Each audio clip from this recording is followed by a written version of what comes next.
Yeah. Yeah, I think we good. I think we good. I think we good. Let's start the show off right. Yeah. Yeah, there we go. Yeah. Yeah. Man, y'all already know what's up. What's good, y'all? What's good, y'all? What's great? Thank y'all for tuning in to another episode of Can the Brothers Get a Rap podcast. I'm your host, Ashley Lovechild. I'm joined by my co-host, my brother from another mother. Blood couldn't make us any closer. One of the best photographers in the world. My brother, Santana. Say something to the people. What's good? What's good? What's good? What's good with y'all? Appreciate y'all for tuning in. Y'all could have been anywhere else, but y'all here with us tonight. And we got a jam-packed show for y'all. And we're gonna just get right into it. You heard? You heard?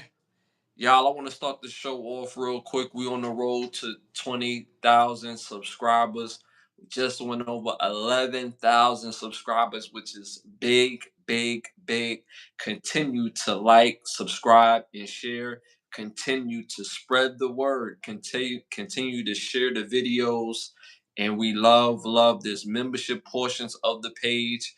Make sure you tap into the memberships, different memberships, different access. So again, thank y'all for being loyal, for staying down and being part of the growth of the show. Like I said, we build off love and we want to thank y'all genuinely. All right, y'all, first segment of the night. Y'all already know what time it is. This segment is brought to you by OUV Records. Go to Instagram at OUV Records where you can get the latest music and merchandise. The label motto is create, document, and inspire. Y'all already know popular opinions are y'all popular opinions. Remember, these are the world questions, y'all. These are not our questions. So make sure y'all stick to the answers in the questions, y'all. All right, quick shout out, We got some members in the building, man. We got some members in the building. So we got members in the building. We got our day ones in the building. We got quite a few people in the building. Shout out to Tremont Lions in the building. Shout out to Culture Talk in the building. Shout out to Winter Breeze. Shout out to my bro Biggs in the building. Shout out to Shy Butter, Butter, Bada in the building. Uh, Thank y'all for tapping in as always. All right, y'all. Don't forget to hit them likes, y'all. Hit them likes, hit them 100s in the chats. Don't forget to hit them likes and 100s in the chats. All right, y'all. First question of the night. Remember, y'all, these are not our questions. These are the word questions. So stick to the answers in the questions. All right. Best vocalist on this list. Best vocalist on this list. Number one, Tony Braxton. Number two, Mary J. Blige. Number three, Lauryn Hill. Number four, Faith Evans. Which one you going with, bro? That's a good list, though. That's a good list.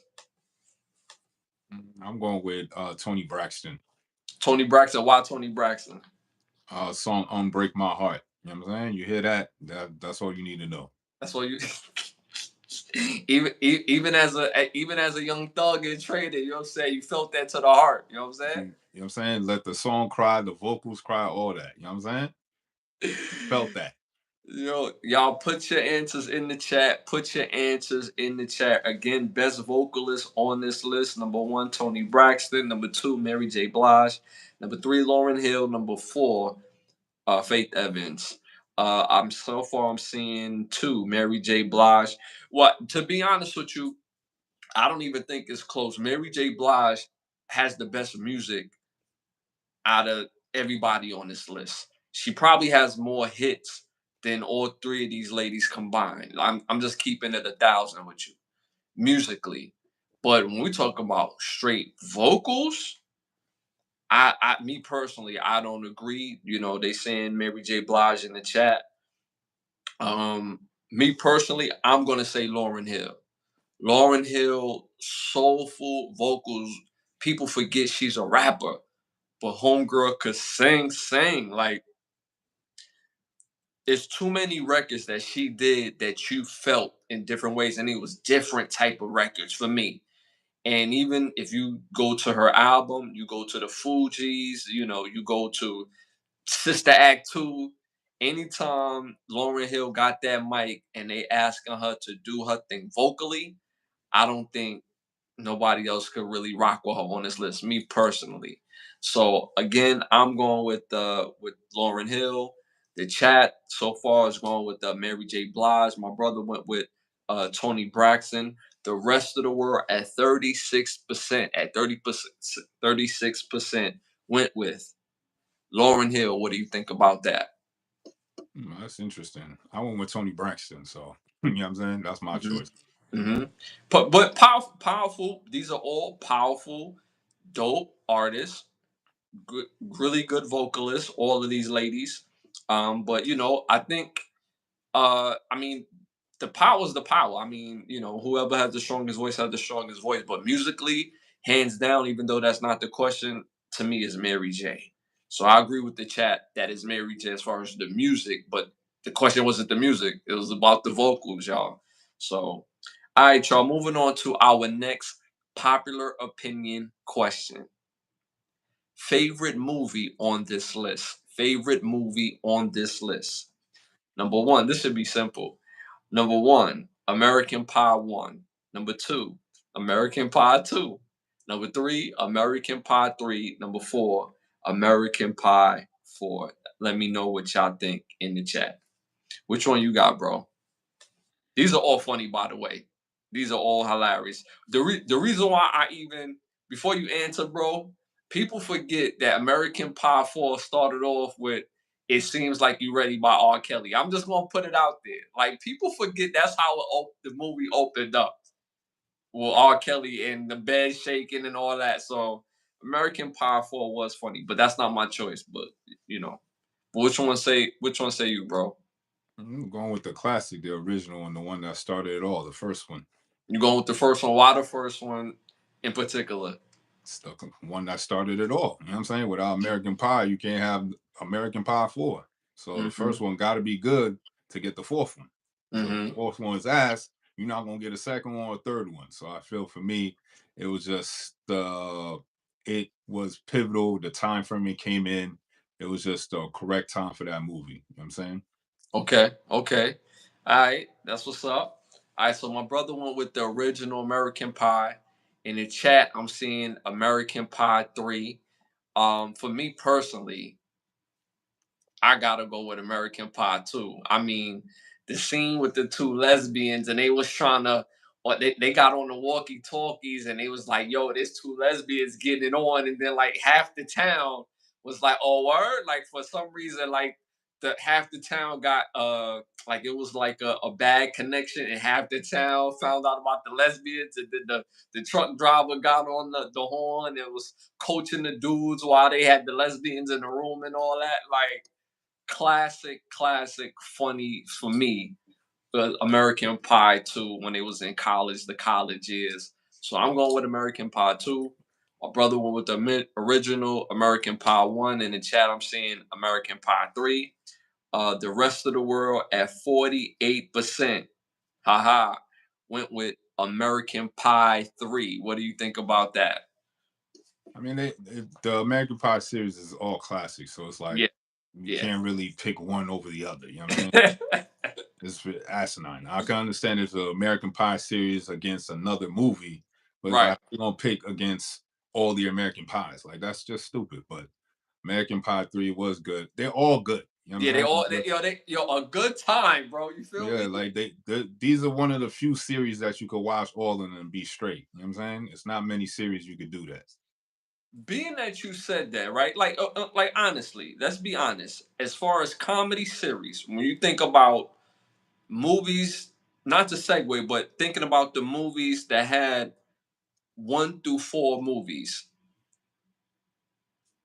is American Pie the franchise, especially in their first 4 movies? Do you think they have a strong as catalog as any comedy series that you could think that had 4 movies?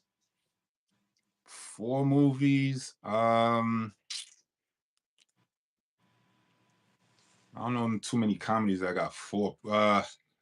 I mean, Scary movie, maybe. But as far So as comedy, oh yeah, scary movie is a comedy. I'm bugging. My bad. Do your thing, bro. I'm bugging. I forgot. and maybe well, no, Hangover didn't have 4 parts. So yeah, scary movie probably be the only one. But scary movie kind of was just like once the Wayans brothers left, Yeah, it's yeah, over. I yeah, can't really use that one. yeah, So I mean, American Pie is the only one where all of them were consistent throughout the first one and the fourth one. So unfortunately, yeah, there ain't really other that many comedy series off the top of my head that I can name that can possibly be after 4 movies they're still funny. yeah, yeah. Maybe National Lampoon, but that's I don't know.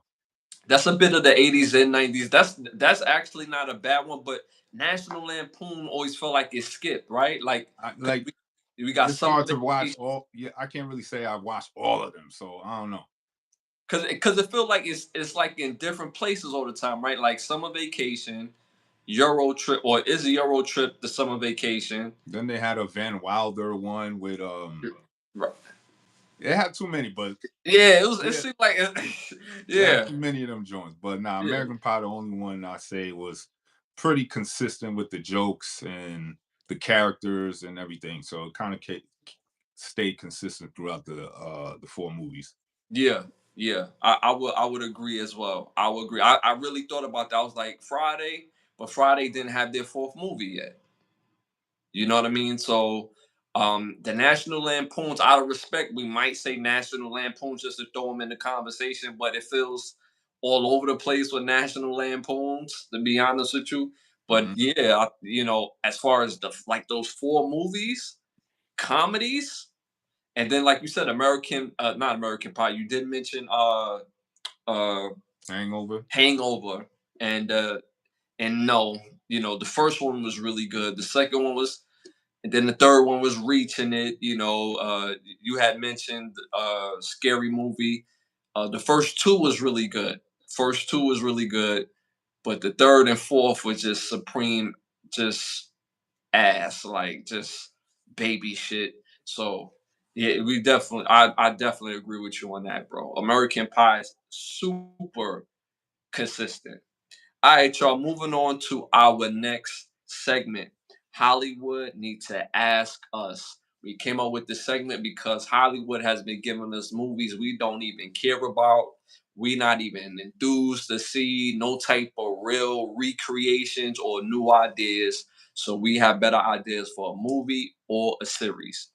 You want to start this one off? Nah, you can start it off. All right, so quick shout out to Jungle in the building. Appreciate you tapping in. Shout out to Not Timbo in the building. Appreciate you tapping in. Shout out to Mula in the building. A badge holder, a badge holder, a badge holder. Appreciate you tapping in. We appreciate that. Major, hit them likes, hit them likes, hit them likes, hit them likes, and them 100s in the chat, y'all. All right. So my Hollywood need to ask us for this episode. I'm not gonna hold you. I was a fan of this when it came out, and I want to see a new one. I'm not gonna hold you because the way the movies was, maybe I'm just in a jokey, jovial, vibe right now. But I want to see a new Look Who's Talking, Mm, because the originals, nah, wait. the My ori- fault. Go ahead. Go ahead. Go ahead. the originals was popping. Cause you remember you got John Travolta, you got my boy from Die Hard. Oh man, that's one of my favorite actors in the world. He had to retire. Oh, you talking about Bruce Willis? Bruce I Willis. forgot he was in the second one trying to holler at his junk. Come, yo, Bruce, why bro. you do that, Bruce? Come on, bro. I You forgot. you had Damon Wayans in there on the low. You know Yo, what that I'm was saying? mad classic. Remember in the beginning how it started? And I ain't know as legit what that whole beginning sequence was until I got older. I was like, yo, these niggas are some nasty ass niggas. They had us watching the whole joint. You know what I'm saying? The whole perception. Like, whoa. The whole session, like, you know what I'm Yeah, saying? like I'm like, yo, what is this 3D shit they got going on in the beginning of the movie, son? all these white things just Yeah, going through the screen. What's going the on, yo? swimming, you know what I'm saying? They try to get to the egg, you heard? And then you see them niggas just battling to get in this shit. Yo, we had a whole science lesson before the movie. See, the 80s was lit, son. You had a Yo, whole shit going on before the whole movie even started, son. yo, they That's was how you know fighting. we wasn't even supposed to be watching this movie, son. Yo, straight war games, you know what I'm saying? Straight war games trying to get to the egg, you know what I mean? Christy Alley was in that movie, and Bruce Willis, he was in the first one too, because you remember he plays the baby. Oh, right. Yeah, yeah, yeah. He was the voice. Yeah, yeah, Yeah, yeah. yeah. Forgot. So That's right. and then Damon Wayans is in that first one. He plays, the black kid. Y'all know I hate saying the word black, but he plays the black kid in the sandbox. And he's like, "Yo, where's your daddy? Like where's your daddy? I got my daddy. You know what I'm saying? Where's your daddy at?" So he was putting them on about having a pops, and the baby was like, "Yo, for real, like, damn, I don't even know who my pops is. Is James my daddy? Like, you know what I'm saying? Cause John Travolta was just a dude. Like, think how ill that movie was. She calling a cab just to get to the hospital, right? The dude goes on a wild excursion to get her to the hospital. You know what I'm saying? Then all of a sudden, they become cool. Like you know what I'm saying? Now he part-time taxi cab driver. Now he babysitter. You know what I'm saying? Then he become, you know what I'm saying, your pops and so on. So he's the stepfather now. You know what I'm saying? Holding it down. Grilling the real father, like, yo, what's his favorite color? What's his favorite teddy bear, my nigga? Wildin', son. Ready to stole on him. You know what I'm saying? So, yo, I would love to see a Look Who's Talking remake come back. That's what Hollywood need to do on this one. I want to see a new remake of Hollywood. I mean, Look Who's Talking. You know what? I'm on the same wave as you, son. Since Hollywood need to be on some remake shit, y'all like remakes and remaking shit. I need a remake of Mighty Ducks, son. I need Come a on, bro. remake of Mighty Ducks. Come on, son. Come That on. was classic. It made me want to play hockey, son. I'm not even gonna hold you, son. And we ain't Knuckle puck. nowhere near we was gonna play hockey in Queens. You Knuckle know what I'm puck, saying? you heard? Knuckle Knuckle puck. pucking it up and all that. You know what I'm saying? Take the gloves off, get the scrapping on the ice rink. Yo, I swear, you need to remake Mighty Ducks. We definitely need to see that. That was definitely nostalgia for the young kids, for the older generation that grew up with Mighty Ducks as young kids to see it older, maybe get some of the cast back again. You know what I'm saying? Yeah, It would yeah. be lit to see some of the cast back in some kind of capacity, coaches, some teachers, something. You know what Mm-hmm. I'm saying? Part of the Mm-hmm. coaching staff, Bombay on his old man. You know what I'm saying? Get Bombay back on the coach. You know what I'm saying? We need a flying V again. You know what I'm Yeah, saying? you know Like, what I'm saying? Hollywood, what's up, son? Get the flying V popping. Get Coach Bombay back on the ice rink. You know what I'm saying? Mm-hmm. Let's win this US Open as Jits again. You know what I'm saying? Let's do it. Let's run it back. You know what I'm saying? And start the movie, you know what I'm saying? When we start the movie, you gotta start it right, you know what I'm saying? On the remake. You gotta start the movie, you gotta call the arena Hans Arena. You know what I'm saying? Shout out to my Fact. bro Hans. You know, Shout out to Hans. You know what I'm saying? dropping the Jewel Santana and the fresh skates for you. You know what I'm saying? Mad Jewel. Fresh, icy. You know what I'm saying? Them joints gonna be real sharp. You know what I'm saying? You feel me? So they saying we like the nostalgia. Yeah, that's a fact, man. And I don't care what nobody say. I don't care if you ever watch Mighty Ducks. Everybody had a favorite player. Everybody, cause especially for the guys, cause we seen ourselves in some of the characters. Me personally, I seen myself in Portman. You know what I'm saying? You're He, one of the goon he was niggas. the Goody. You feel me? Like yo, They he was gave me. straight handling business, man.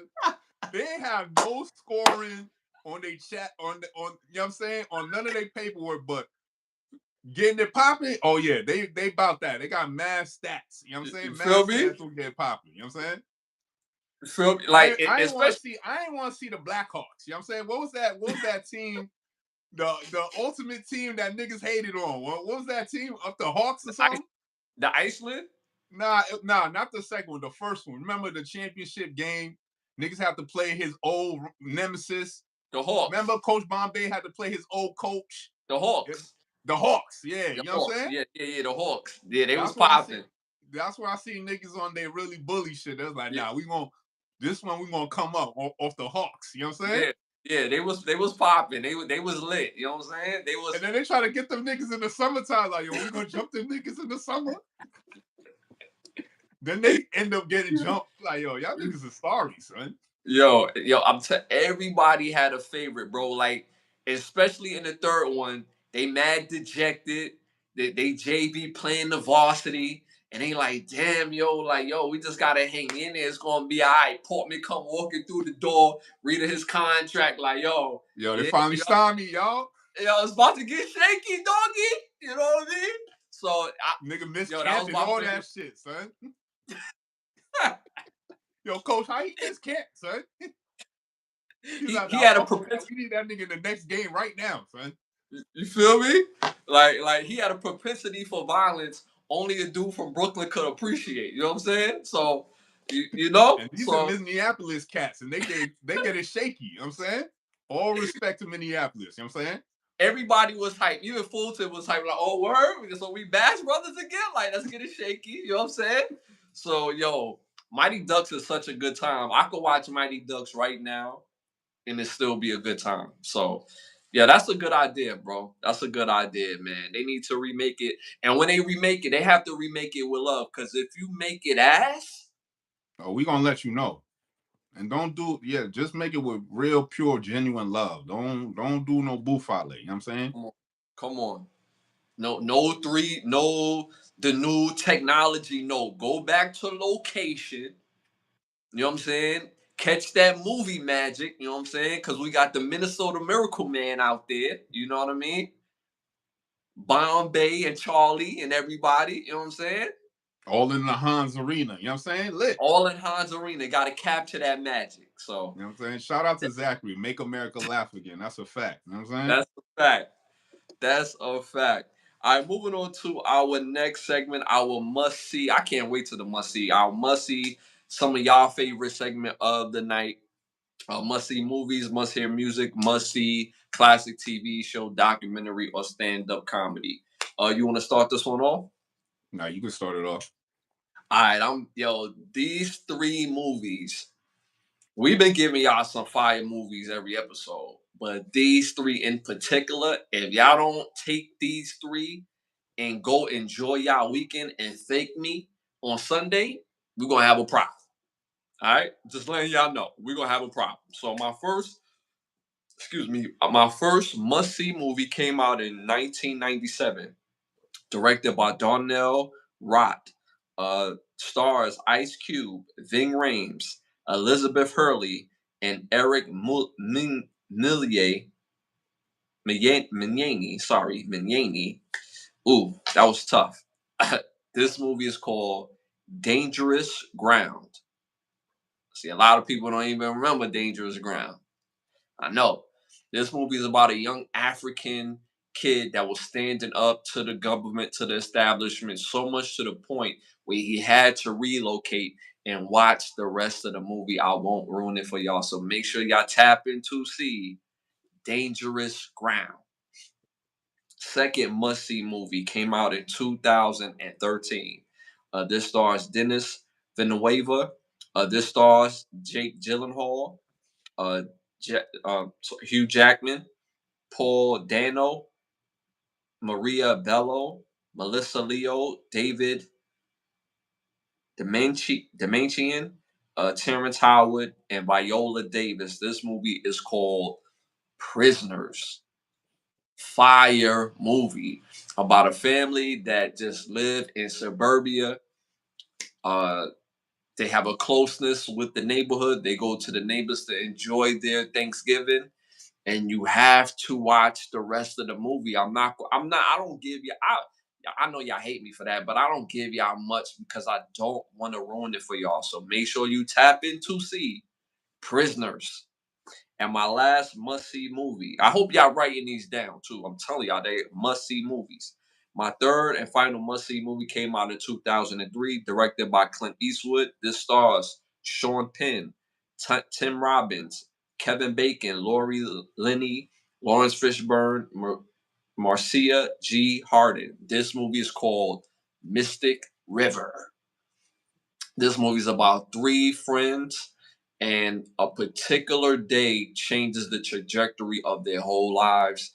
And you have to watch the rest of the movie. I'm telling you, these are fire movies. So make sure y'all tap into Mystic River, Prisoners, and Dangerous Ground. Make sure y'all see those. Fire movies right there.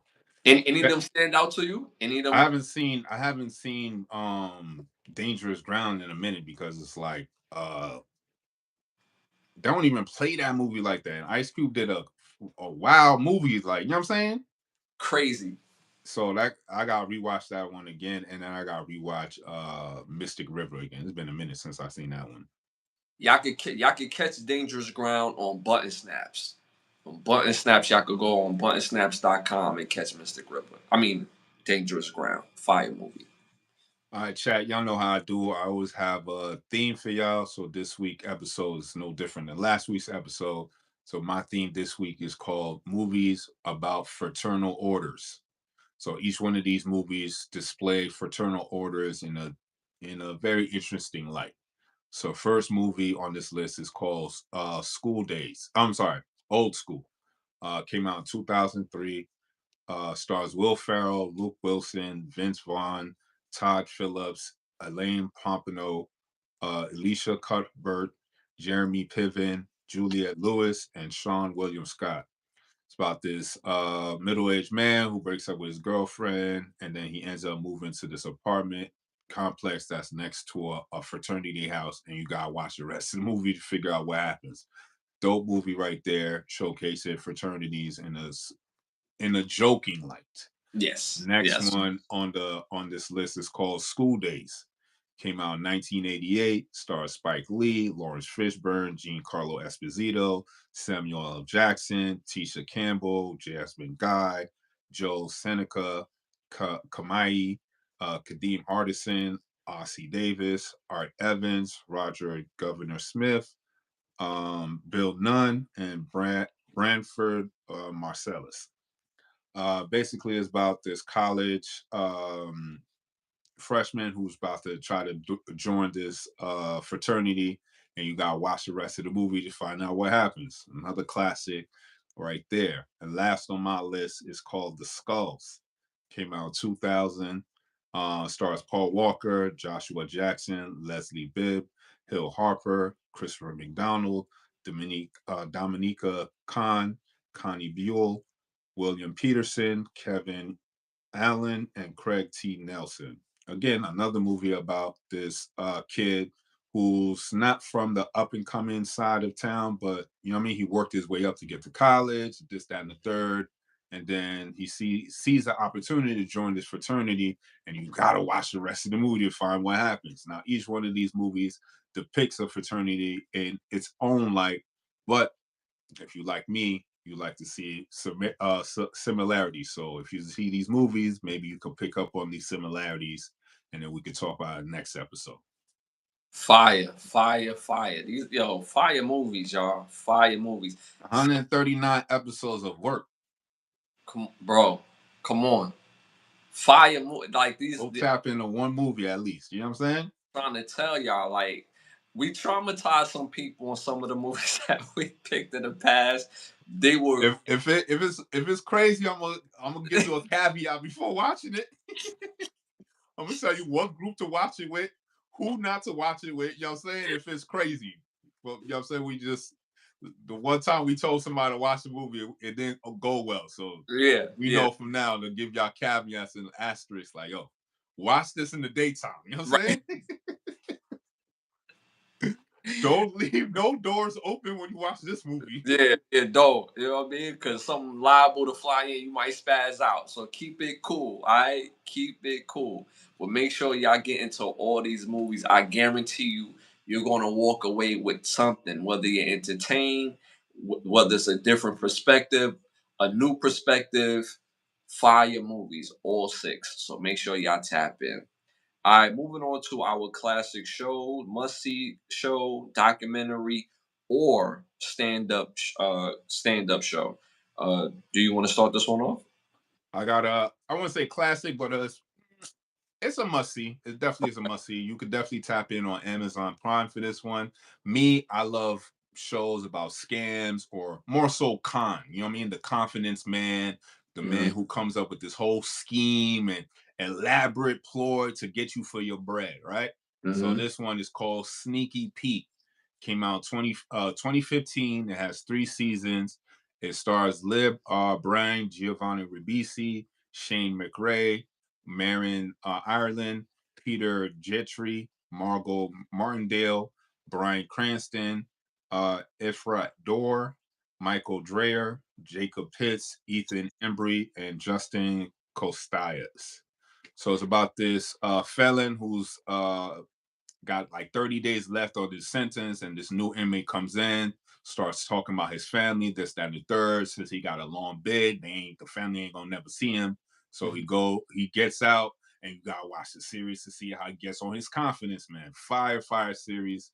Again, this is dope. I love stuff about conning and finessing, jugging, and all that scam shit. So this Yeah. one is a very good one. Definitely check it out. Again, it's on Amazon Prime, and they got 3 seasons. The only thing I hate about the con shows is that when they successfully do the con, they never get out of Dodge, bro. It's like, yo, They why, go to the bar real quick, get a shot. Like, nigga, bro? You take feel your ass me? up out of here, son. Take that shot on a private plane when it's 30,000 feet in the air, For, blood. How for about that? real, for They real. just did the jokes, didn't even take their clothes off, leave no, didn't get burn no evidence yet. Nah, I'm gonna just go get this shot real quick and light the cigar on my. Nah, bro, you gotta be on Kobe shit. Job ain't done yet, my nigga. Ain't done The yet, bro. job ain't done, son. Oh man, that's the only thing that kills me about cons or robbery movies. Like even when I think about like Dead Presidents and they pulled it off, and they finally get up to Leon. He done got the new whip. He done got the new chips, the rollies, and all that. And it's like, yo, why y'all just didn't dip? Like, soon as you Bro brought mad toys for the whole hood. Like, yo, my nigga. Y'all know y'all shot some people, right? like, yo, It you feel wasn't no clean getaway, blood. Y'all not the like wet bandits. You know what right? I'm saying? You know what I'm saying? Like, y'all didn't Oh leave snap! clean, son. So y'all gotta get up out of here. And it Fact, was the 70s. So all you had to do was go 100 miles to a whole new town, cut your beard, you go straight. bald, and your name Johnny now. You know what I'm You saying? feel me? And you straight. You know You what I mean? straight. But Niggas like, nah, nah, I'm gonna chill. I'm gonna get this deuce in the quarter. You know what I'm saying? The come Cadillac with the on. diamond in the back, real quick. I can't leave unless I get my special cigars. It's like, yo, bro, like, yo, it's time to bounce, G. You feel me? It's Like I like, said, yo, I only smoke the finest of cigars, son. the finest of the finest. You know what I'm saying? Yo, that's the only thing I hate about the those type of movies, man. All right, so my classic show must see show, documentary or stand up. This is very nostalgia. They said it back. They said it in the chat that we very nostalgia based because there's a lot of shows back then that was so good that actually got overlooked because there's too much crack-a-mola in the system at one time back in the day. Mad chest hurting right there. I'm trying to tell you, my must-see show for this one is called Sweet Valley High. Had four Mm. seasons.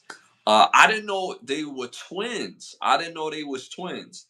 And if y'all are familiar with the show The Game, the lady that plays Kelly Pitts, I didn't know she was a twin, and she was the star of Sweet Valley High. Both her and her sister, Cynthia Daniel and Brittany Daniel. Uh, Also Amy Daниes, Ryan Biddle, and Jeremy Garrett. Fire show is very nostalgia based, much more serious than like a Saved by the Bell type of feel, but it's just different. It's nostalgic, and it give you that feel that you know what I'm saying.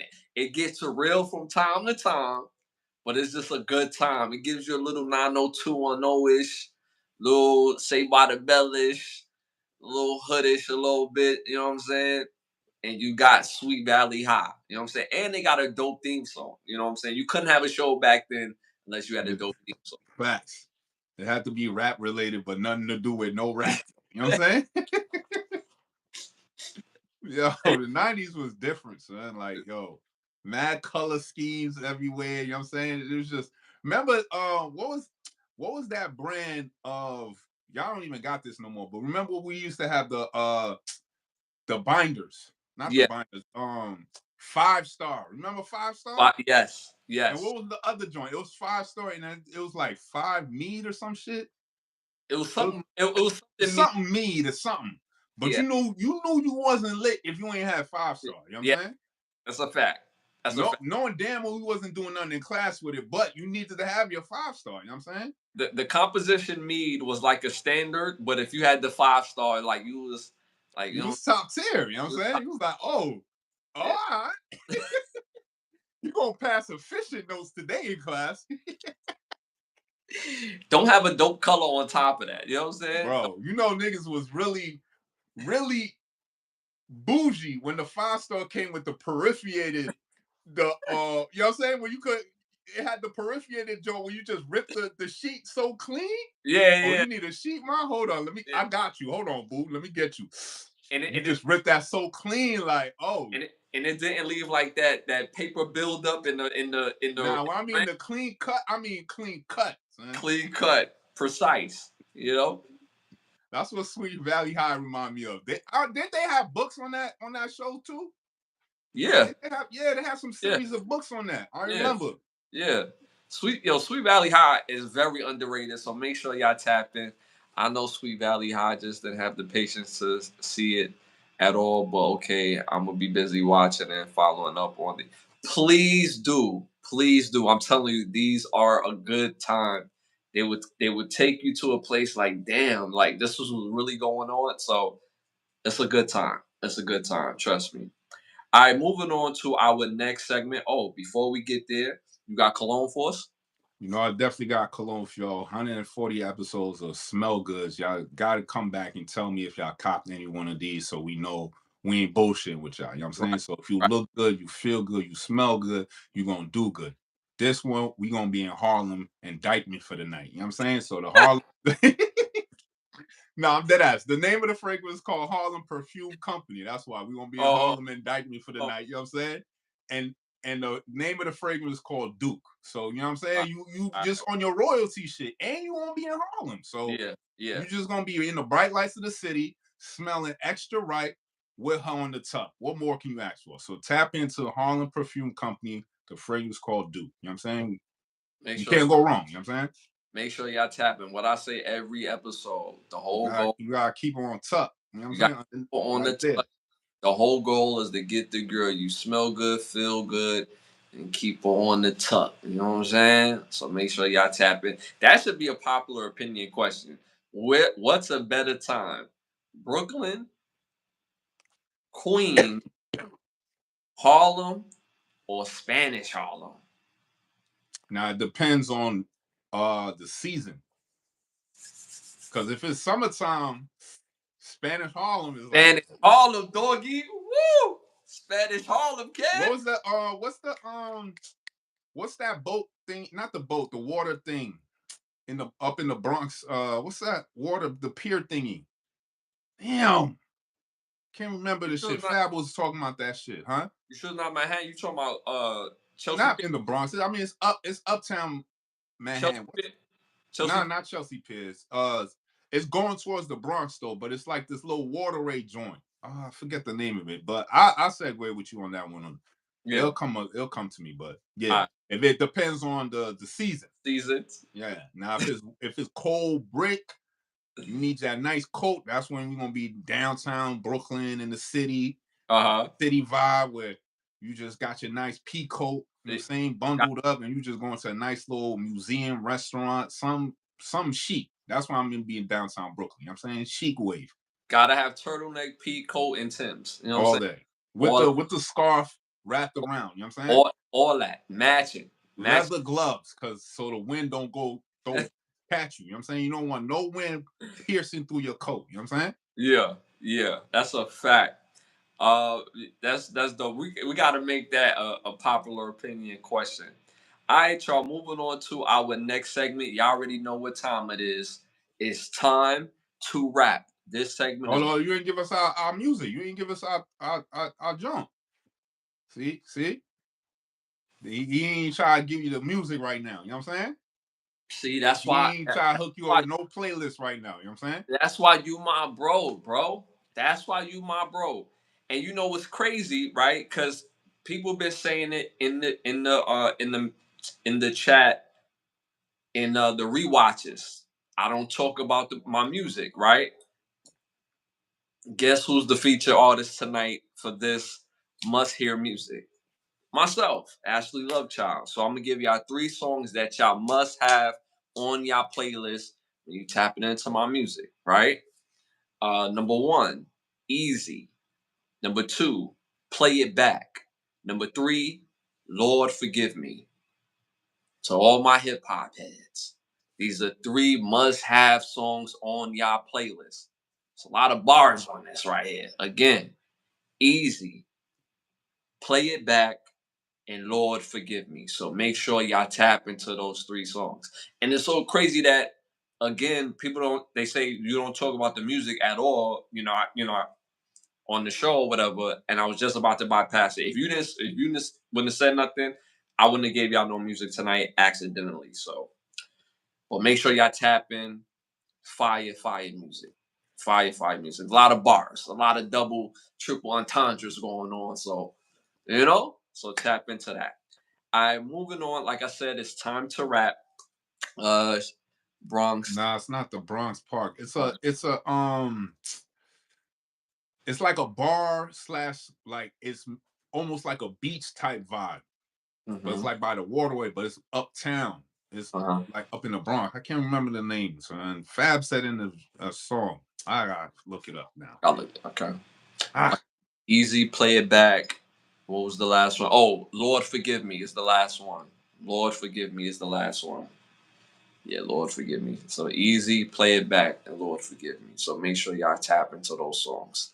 Like I said, a lot of bars, a lot of double, triple entendres. So yeah. All right. Like I said before, it's time to wrap.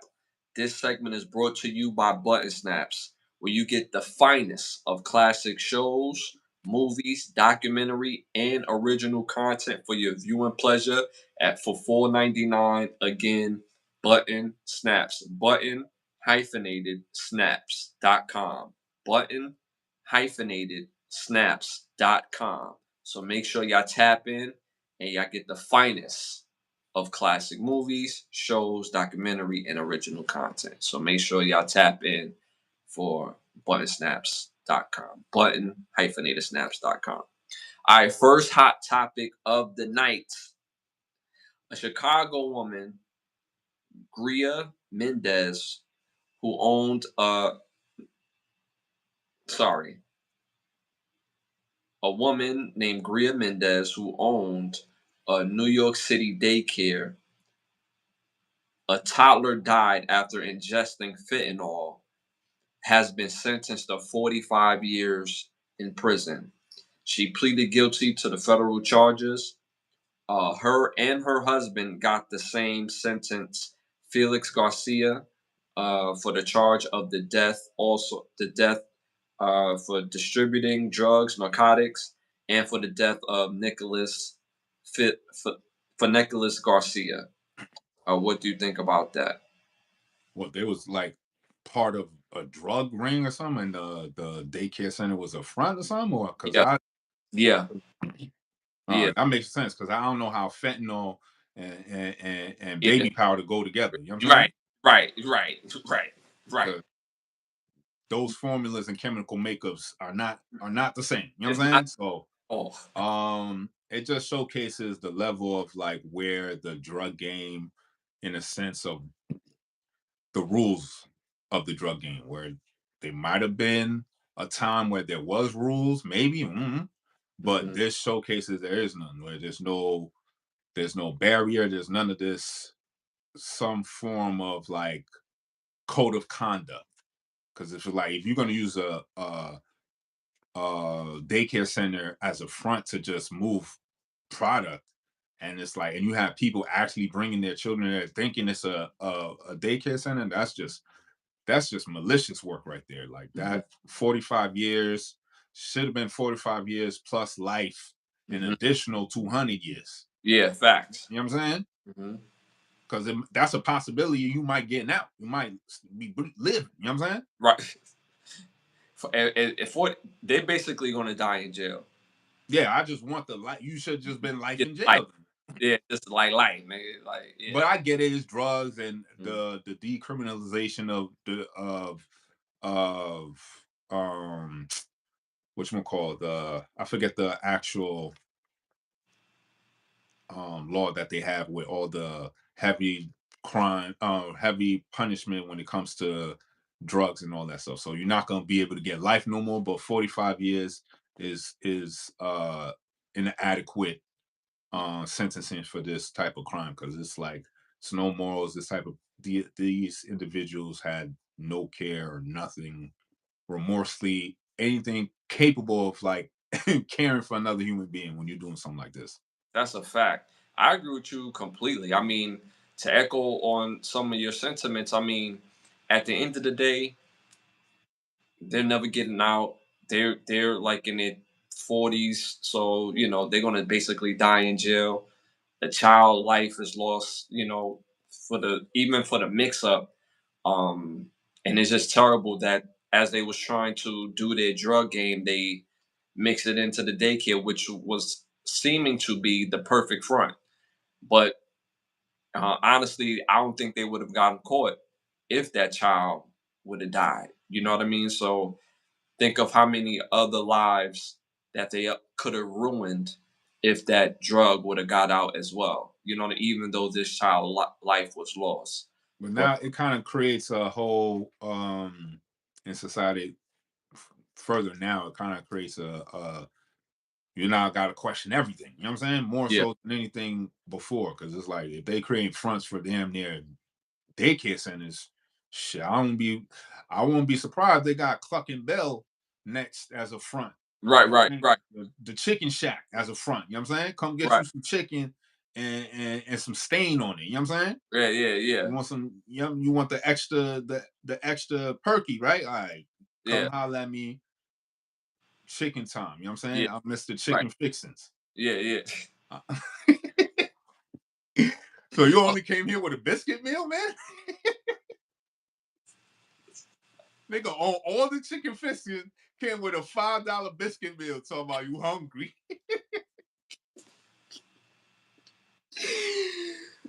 Oh snap! It reminded me of that the series Breaking Bad, where the top goon was running all them chicken spots in New Mexico. But lo and behold, he was running mad stain underneath that building. You know what I'm saying? He said you a well dressed chicken delivery man. I tell you that much. He said you just back in the '80s, you just had a chicken delivery nigga just plucking motherfuckers. You know what I'm saying? Like,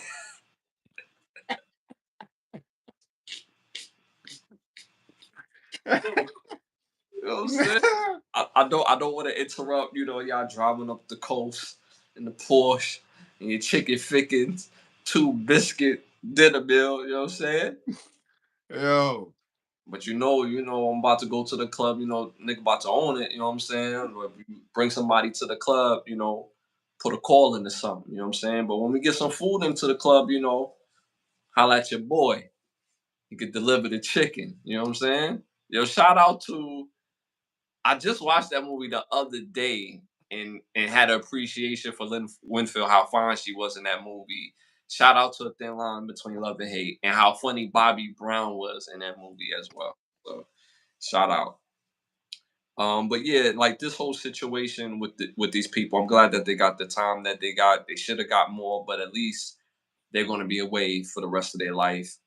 Child life is lost, and because of where the where was this? Where was this at?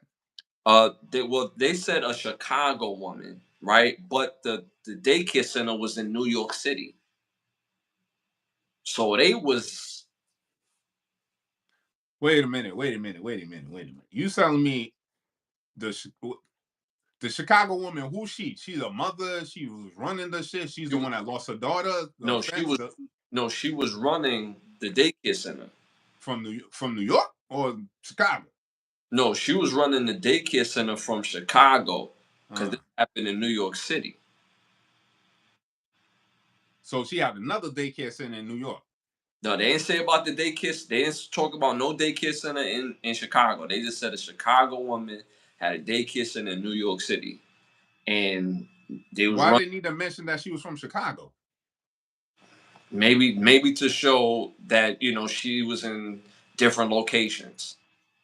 Maybe But to say, that don't make no sense because it's like, how you gonna run a business in New York, but you don't live in New York and you live in Chicago? How you gonna do that? I mean, people own businesses and live in other states. You know what I No, mean? I get that, but if Yeah, you're running a daycare center, how you gonna be in Chicago running a daycare center if you're the one running the daycare center in New York? right. But they specified that she owned it. So she wasn't the one got caught in the daycare center. Well, it aligns with her because she owned it. The drugs was found in the daycare center amongst they traced it back to how the baby got ingested the fentanyl. So wait a minute. Okay. She owns it, but Mm. she was running the drugs too, or not? She just owns it. They just tying her or No, saying she's. she was running the drugs, and she owned the daycare center in New York City. Oh, that shit seem weird, son. It's a lot of states for a lot of motherfuckers not to know nothing. That's all I'm saying. Because between Illinois and New York, there's a hella bunch of states. A lot of states. That's a lot of states. So this story don't make no sense. Like you can't be a trapper and you be an out of towner and you not the plug. Meaning, if you out of town and you trapping in another nigga's town, you either have to be plugged in with other motherfuckers, or it's gonna be a hell of a lot of shootouts. Very true. You know what Or I'm saying? or you plugging people in. You plugging people in. You gonna pay to play. Yeah, but after a while, that's gonna they could just be up the price on you until you either you can't pay it no more, or then it's gonna be gunplay. You know what I'm saying? So it's kind of weird how But it's what did A say? What did A say? What did he say, bro? We could all be happy making this money. I ain't eating. What you mean you ain't eating? that's my thing. So it's just too many weird. And then fentanyl in New York is like what?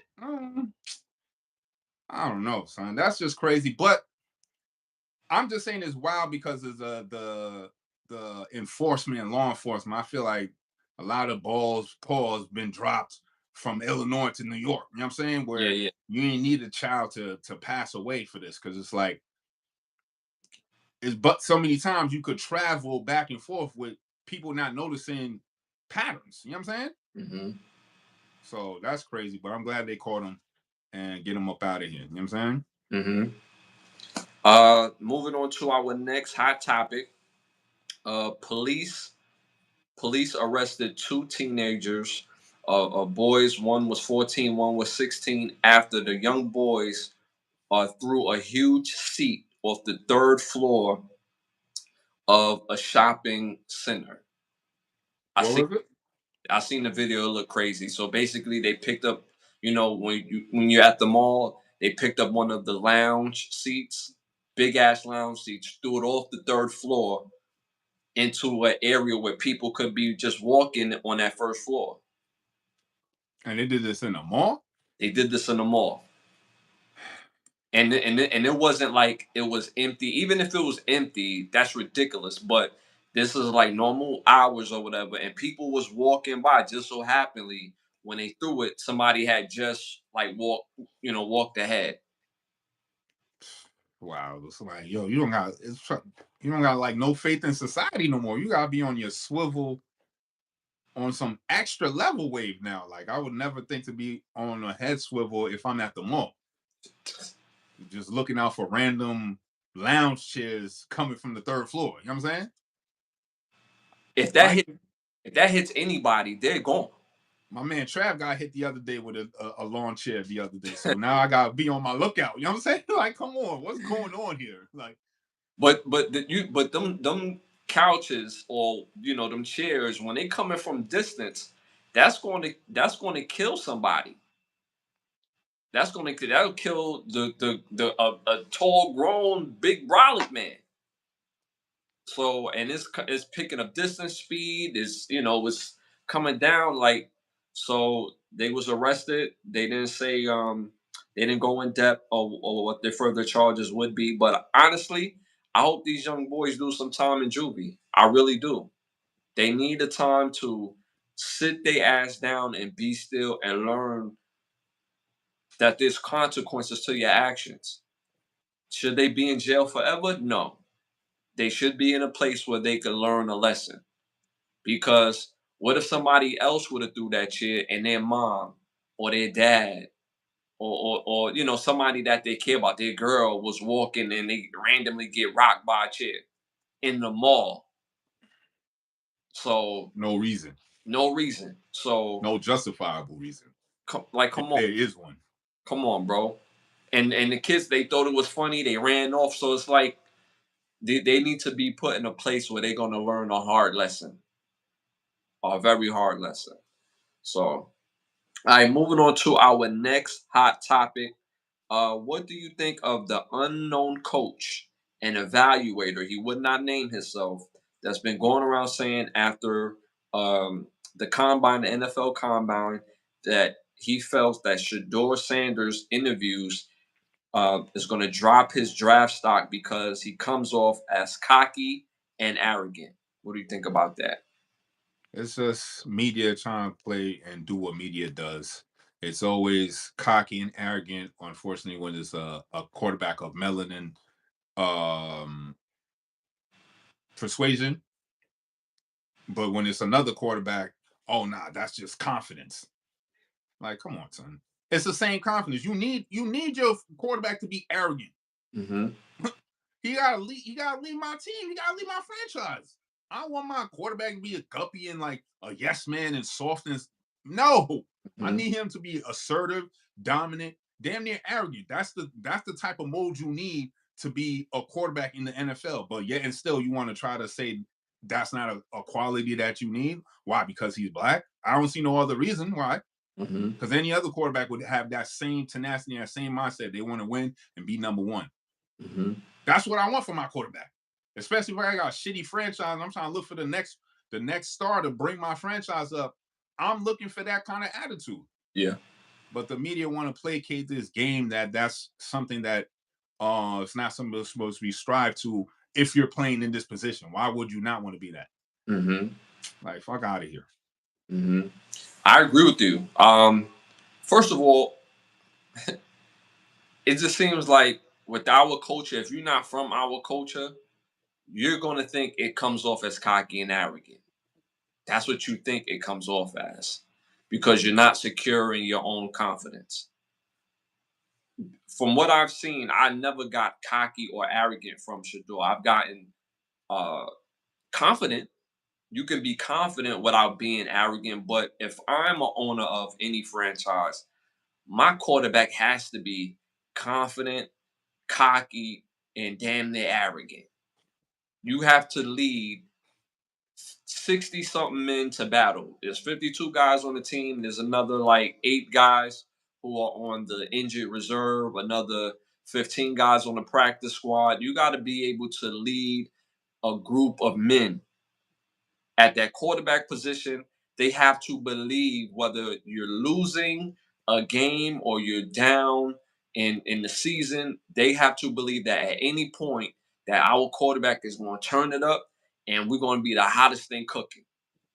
There's no successful quarterback in the history of the NFL that don't got confidence, that don't got cockiness on the field. And you can have that on the field. You can have that type of energy on the field. That doesn't mean he lives his everyday life like that. Yeah, it's all about me. But on the field, you have to be able to lead men into battle. Football is a battle. It's a war. It's organized war. You got 22 people on the field at one time, and they running in different directions, violently, with terrible intentions. And there's money on the line. So you damn right. I need my quarterback to be confident. I need him to be a leader, and I need him to instill confidence in others. And every stop that Shador has went to, whether it was Jackson State, Colorado, in high school, he was a leader. He won like three high school championships. Um, you want that in your quarterback to be confident. And the fact that this unnamed coach won't put his name on it, You know why? And who else did he say that about? Because there's a bunch of quarterbacks that's nobody, declaring for the NFL draft. See, nobody. that's why I don't like trying to put race in it. It's all about for me, it's always about the person. It's always about your character. It's all about what you bring. That's it, right? We don't judge anybody else based. If it's when it comes to sports, it's based on your skill set. If you nice, you nice. That's it. Mm-hmm. I don't care about nothing else. If my quarterback, we played with so many players being in football. It was all about you being nice. Nobody gave a fuck about the color of your skin, none of that goofy shit. I want to know if you nice. If Mm-hmm. you nice, I bet I'm a rock with you. Mm-hmm. If you not nice, we got something else to talk about. Mm-hmm. And that's all that there is. Because when we on the field, that's all we give a fuck about. Mm-hmm. We just save all the other shit for later on. We could be humble men and respectful off the field. That's why when we finish the game, we Mm-hmm. dap the players, Yes. the opponent, the opponent, because there's still a level of respect. Because Mm-hmm. once the playing is done, we still got to be human beings at the end of the day, Mm-hmm. right? But when we put that helmet and shoulder pads on, and I see you on the other side, you're my enemy.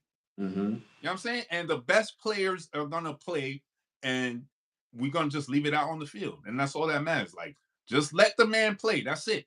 The Mm-hmm. season ain't even start. He ain't get drafted yet. Let the man play, because y'all drafted over the series of, over the years of the NFL, y'all drafted bum niggas And I was who going. thought who was gonna be nice, and y'all drafted niggas who you thought was gonna be trash and ended up being nice. So all it is give the man an opportunity, let him showcase. Don't start putting this narrative out there based on nothing. If it's based upon the game, then measure it about his skill set on the gameplay. Mm-hmm. All that other stuff don't matter. That's Y'all a make fact. it seem like it matters, but y'all really don't really care about that. You know what I'm saying? Mm-hmm.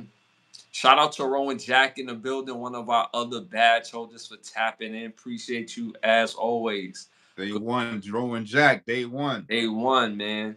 Good role models can be cocky, just don't be cringe or ratchet. David, are we talking about ghetto culture because every color in the world is in the ghetto?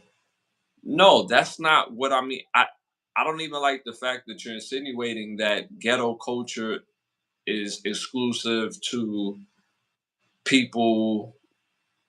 When we say cultured people, we're talking about melanated people. I hate saying the word black because we're not three-fifths of a person or people.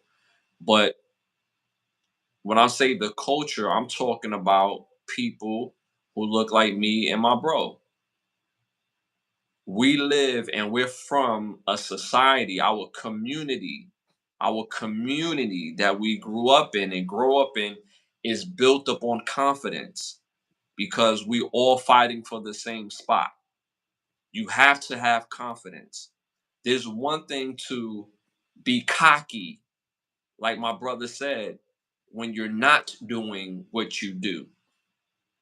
When you're not doing what you do, when you're just in your everyday life. We're not talking about that type of cocky and arrogant. We're talking about when you're doing your thing. The thing that you do very well, you have to have extreme confidence in order to be the best that you can be. Whatever best version of yourself that you can become when you do your thing, that's what we're talking about.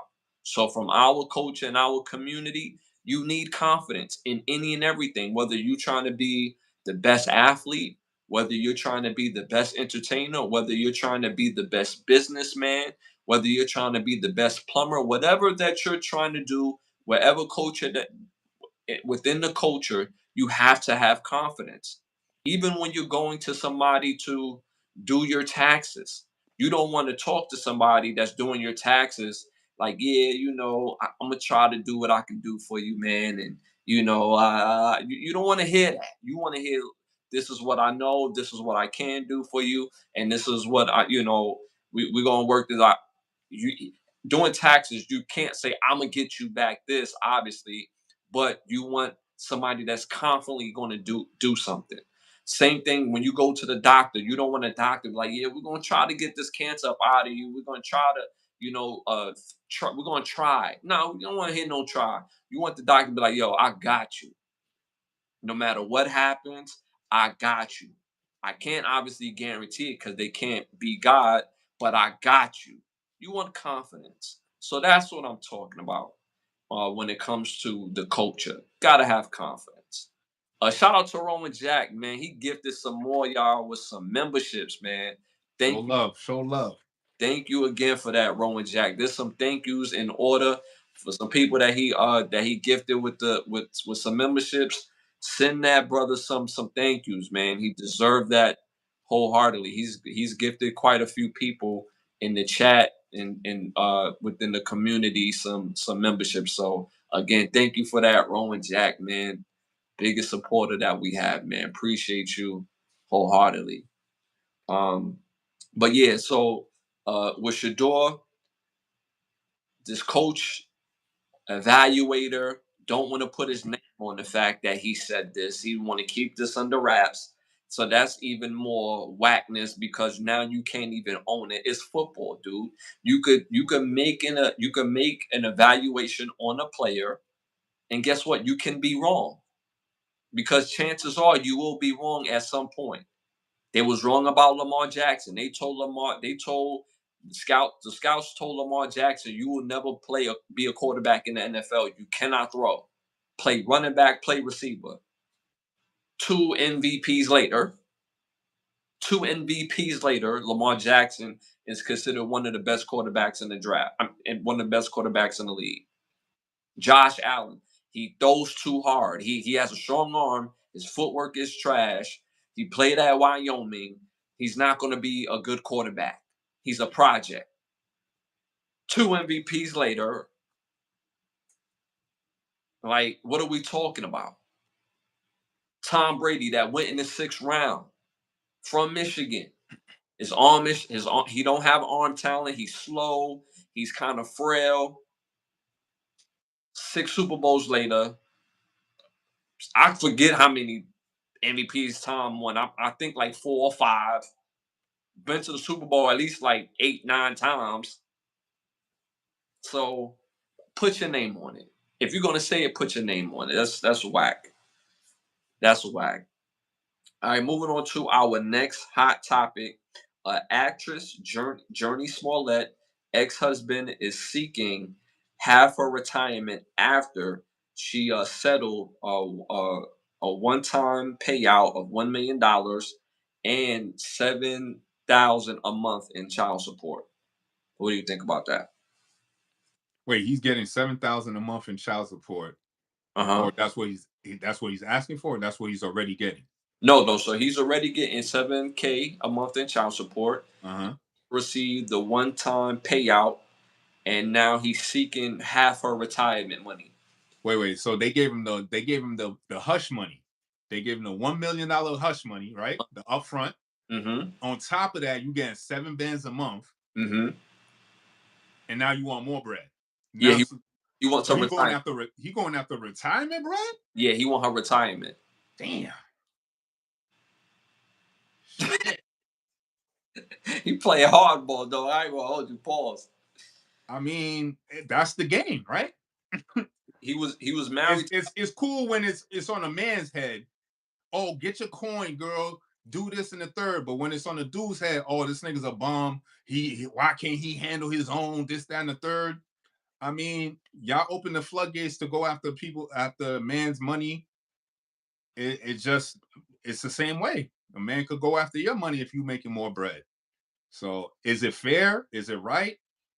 Um, I mean, it depends, but that's the game. So anybody who's gonna play that game, you might as well play it to the fullest. Use all the rules of the game to your advantage. So I mean, as a man, I look at it twofold. Yeah, it's corny, like whatever, but then at the same time, it's like, bro, you got $1 million, and you got 7 bands a month, and you want more bread. It's like, I mean, it's crazy, son. It's definitely not right, man or woman. But if y'all want to change it, y'all got everybody, man and women, got to come together and change it. And then why y'all want to change that? Change the also change the child support rules too. Don't pick and choose. You know what I'm saying? It is fucked up. But if men and women together ain't gonna come up and be like, yo, we need to change it for the sanctity of everybody, then it ain't gonna change for nobody. And shout out to Mula. Yeah, that's 7,000 in child support a month. 7,000. Yeah. That's crazy. We know damn well he don't need 7 bands. We know he don't need 7 bands, but he get it anyway, right? On top of that, you got the $1 million hush money.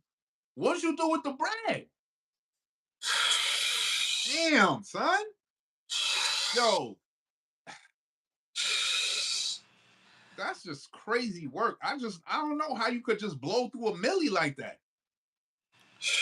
All I can say is this. Well, I will say is this. Um, I'm on Journey side.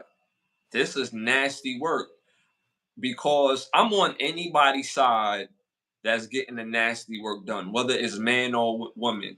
It's acceptable when it's us. It's very acceptable. When we talked about Amon Shumpert, we talked about DJ Mustard, and their stuff was crazy, especially Almond Shumpert. We almost lost Dr. Dre from his divorce, but nobody cared about that.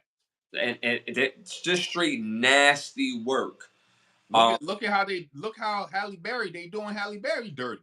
Dirty. But this is the game though. This is the See, game. it was cool when y'all was playing it when it was advantageous for y'all. So y'all situated so y'all could come up, but y'all forget the law works both ways. Mm-hmm. The same law that applies and works for you, another person can use it and work for them, and you can't be mad about it. That's a fact. Same thing with Mary J. Blige. She was paying child support for a child that wasn't hers. It's because she's the breadwinner. Right. You ain't signed no paperwork. Y'all ain't signed no documentation. Nothing. So Y'all went with love. All right, cool. That's what's up. Law, there is no love in law. You know what I'm saying? So that's a fact. In law, ignorance of the law is no excuse. Just because you say, "Oh, I didn't know," they don't give a fuck that you don't know. Mm-hmm. You just gonna get railroaded with the law that you failed to learn. Maybe next time you might pick up a book and read something. You know what I'm saying? Be like Nino Brown. You know what I'm saying? Knowledgeable. You know. Yeah, Shorty gave me a couple of books or something. You know what I'm saying? But Shorty can't eat no books. You know what I'm saying? Hey, yo, my Shorty straight, man. Ah! Yo, stupid. Nah, but I'm still on the side of the people that get that nasty work, man. This is nasty work by him. I gotta keep it a buck because at the end of the day, bro, I'm pretty sure he working. He got the kids or the kid. One time payout $1 million is lifetime money, bro. Bro, that's just you good. And then the 7 bands though. That's the thing that gets me.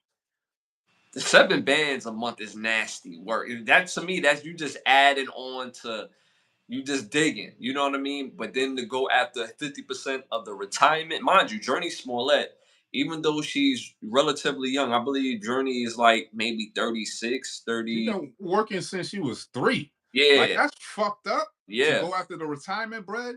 But at the end of the day, it's like it's not fucked up. You know what I'm saying? Because that's the game. Because Mm-hmm. y'all been doing it to niggas forever. So when it's on a man, now it's a problem. Like Mm-hmm. I'm not down with the picking and choosing, the contradictory ways. Like, you know what I'm saying? And see, what people don't realize, money is money. So I remember hearing, I remember, not to segue, but Erica Mena, she was mad about getting like 3,000 or 4,000 a month in child support, and I'm like, Miss, get it together. You got two kids, 3, 4,000 a month in child support is not exactly poor, man. Like me and my brother, like I'm not trying to sound all old and everything, but me and my brother was good on $50 a week. You know what I'm saying? And we shared $50 a week, getting that child support from my pops. $50 a week. That's all my mother needed extra was $50 a week until they made the type of money that neither one. You get what I'm saying? Until they made particular type of money. But even then, it's still my mom still wanted her $50. Even though you know, Everything was taken care of. She still want that $50 on Friday. bro, What you gonna do with $50, Kingpin? I kid you not. Not trying to down talk my mother, rest in peace, but it wasn't. It's funny now, but it wasn't funny back then. But when I got to college, she's making six figures. Mom Duke still wanted her $50. Like, yo, run me that. You know what I'm saying? And mind you, my pops made way more money by that time as well. But at the end of the day, what I'm trying to say is that money is money. And when you have children, you both have children. Don't ever think of an imaginary number in your head and be like, "Oh yeah, that's good money." 7,000 to me a month is egregious for child support. You don't like kids don't need 7,000 a month to be raised. Kids don't need 3, 4, 5,000 a month to be raised, regardless on any type of lifestyle. On any type of lifestyle, even if your kids are going to private school, the kids don't need to go to a private school where you have to pay the private school $10,000 a month in tuition. Kids don't need that. They don't need that type of schooling. I understand why even private schooling exists when the Department of Education is ass. Bro, Like, what are we talking about? bro, Even if you're paying for private school, they still have to go through the Department of Education. Just because you paying for private school don't mean that they just make up their curriculum as they go and it's just going to be whatever St. Boniface High School want to make up, this is what we're going to do. No, you still get standardized testing, which comes from the government, which is a federal mandate. So even if Mhm. you're paying $10,000 a month, yes, other aspects of that $10,000 a year um, payment is going to go towards other curricular activities that can boost the child. But Mhm. at the end of the day, you're still getting the same Edu- buffale home education. education system. That's And it. even if you do homeschooling, they still police that. They police everything. Mhm. I mean, at the end of the day, like I said, this imaginary number 7,000, 5,000, 3,000, 2,000. It don't cost that to raise a child per month, especially when both parents are participating in the growth of the child. The child needs to eat, they need some clothes on their back, and they need to just chill and play with their toys or play video games. That doesn't assimilate to that type of money per month. Let's keep it real. Like when even going to Dr. Dre when his ex-wife was like, "Yeah, I need a wardrobe budget every month," and she wanted like 350,000 for a wardrobe budget in their divorce decree. She needed another a 750,000 a month for entertainment per month. It was like, yo, what? Like, people don't need all that. So all this imaginary numbers, people don't need that. It's them lawyers that just be making this shit up, son, as they go along. Yo, add that you need that hot tub time machine. You know what I'm saying? I could get you a discount. My man got you or whatever. But just say you need it for 10K, I got you for two. You know what I'm saying? Just hit me on the back end. Like, cause a $350,000 a month budget for clothes, like get out of here, son. Hmm. Like Yeah. it's just crazy how they okay all of this stuff in these courtrooms as well, too. Like, Hmm. And if y'all think I'm joking, look up. I guarantee it. Look up Dr. Dre's uh, divorce settlement and what the wife was looking for, and she was dead serious. And this was all per month. She wanted 750,000 just on entertainment to entertain the lifestyle that she was given the that she was used to with Dr. Dre to other people. Wild work, bro. Shout out to Rowan Jack. Hollywood need to ask us. Asher Santana, the first melanin. Come on, man. Come on, man. Come on, man. Come on, man. You stupid. You stupid. It's crazy. Yeah, it's real crazy. So I honestly I think this is nasty work on her ex-husband's behalf. Um this is terrible, man. Like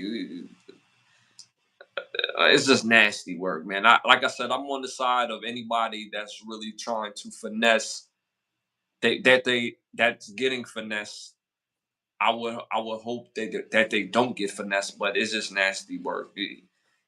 If this was a woman, I'll say this is nasty work. A It's man, bad all it's around. nasty. I think somebody said on the chat, what about a universal um number?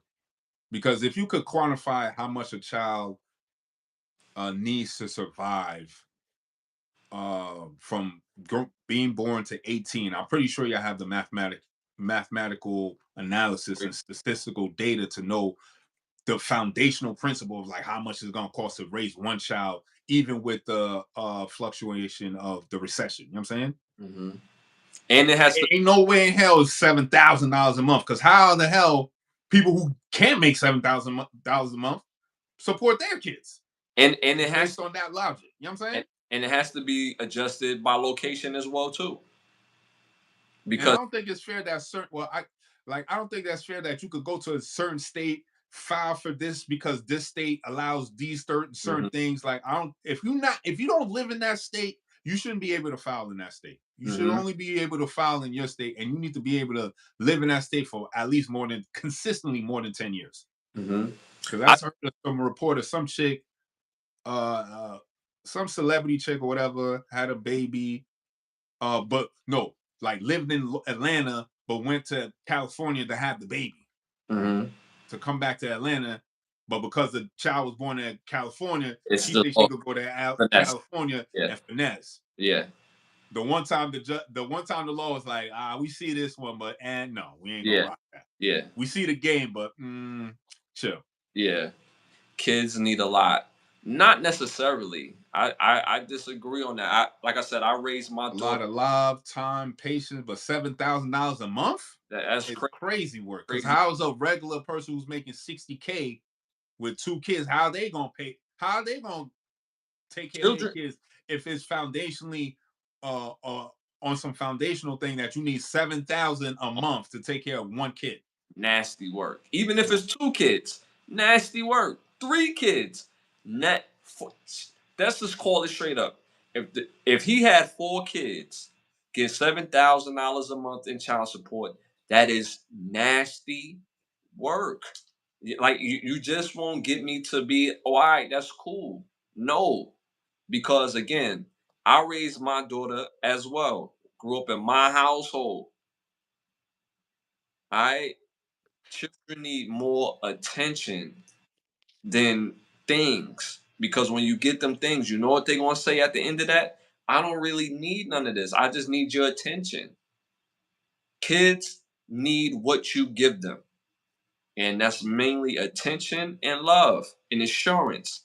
Once they have those things, everything else is basic. I remember trying to get the nicest and the most expensive sneakers for my daughter. I'm like, yo, these are the ones you need to get. And this is her growing up. My daughter's gonna be 22 this year, y'all. 22. But when she was little, and I tried to get her the most expensive sneakers, yo, you need to get these Jordans. These Jordans are fire. She looked me dead in my face. She was like, them Jordans? Yo, these over here light up. Like, what you talking about? I'm like, yo, what are those? She like, I don't know, but these light up. They light up. Like when I walk, they light up. Them Jordans over there is nah, they ain't it. These light up. So again, kids need what we put in them, and that's love, attention, and just and time. That's what they need. So but yeah, I know I don't say they need 7,000. No, that's a fact. we in agreement. They don't need 7,000 a month. They go on about it in the chat. Wait, Ash. Are you a grandpa? Hell no, I ain't no grandpa. Nah, I no. I She ain't got no kids. No, 22. That ain't no age. Roman Jack, we supposed to be here, man. You be throwing that in the atmosphere. Don't put that on my jacket. You know what I'm saying? I didn't get the call, so no. All right, don't put that on my jacket, Roman Jack. All right, please. All right, I don't want to be known as Grandpa yet. As Step off, Grandpa. that Paul jacket, you feel me? Like I ain't ready for all that. You know what I'm saying? A diet, huh? You know what I'm saying? I ain't ready for all that, Roman Jack. Come on. Old man was really about to do me in, son. I ain't ready for all that. You know what I'm saying? She G only Money slipping, man. G Money slipping, son. slipped. You know what I'm saying? Slipping. You know what I'm saying? If it wasn't for this glass, we've been sucking on. Pause. Yeah, Yeah. Columbia says 60% cheaper.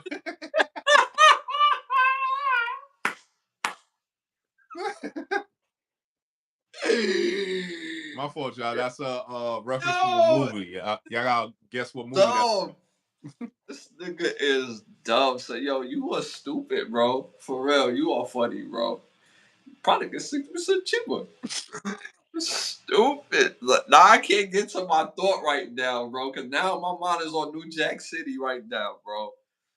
Oh my god. Yeah, it's just nasty work, man. Just nasty work. All right, moving on to our next hot topic. A 2-year-old girl was found 25 years later in Mexico. In 1999, Adria Reyes was stolen from the care of her dad. The mom, that didn't have custody at the time, took her to Mexico, and they found her through DNA testing. What do you think about that? Oh my God. 25 years later. Hmm. Damn, the anguish and the pain that father must have been going through. And to know that Maria was the one that took her the whole time. Damn. Yeah.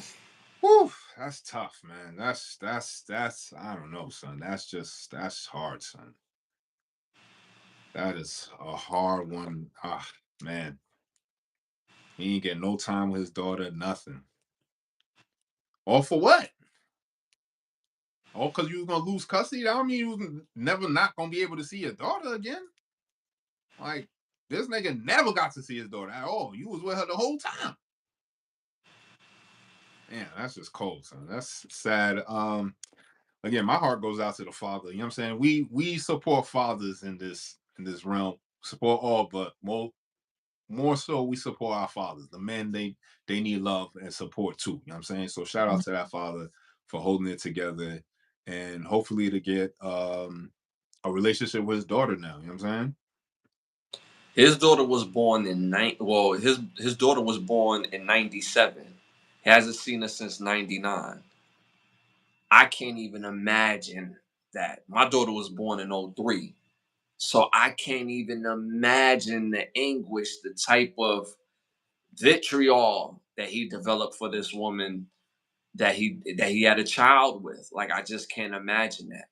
I just like people don't understand the love that men that what we have for our children, even what we have for our women, the love for our children, like because we live in a society where the love of the mother and the ladies, it overshadows or foreshadows the love of from the father.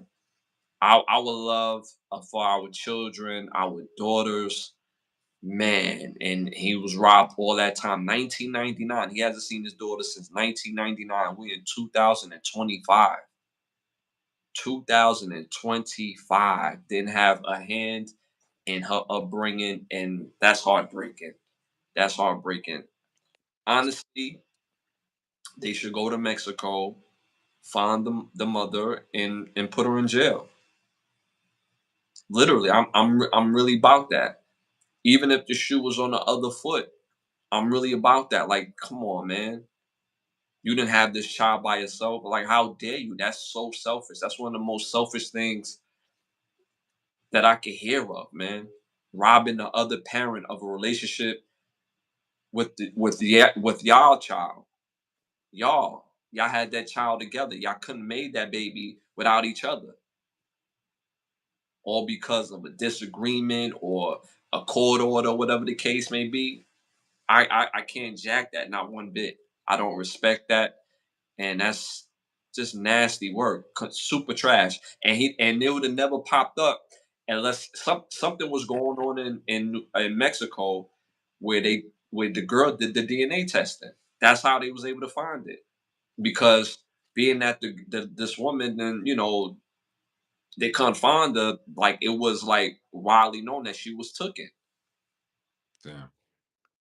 Just nasty work, man. So at the end of the day, man, I really hope that father gets some sort of justice.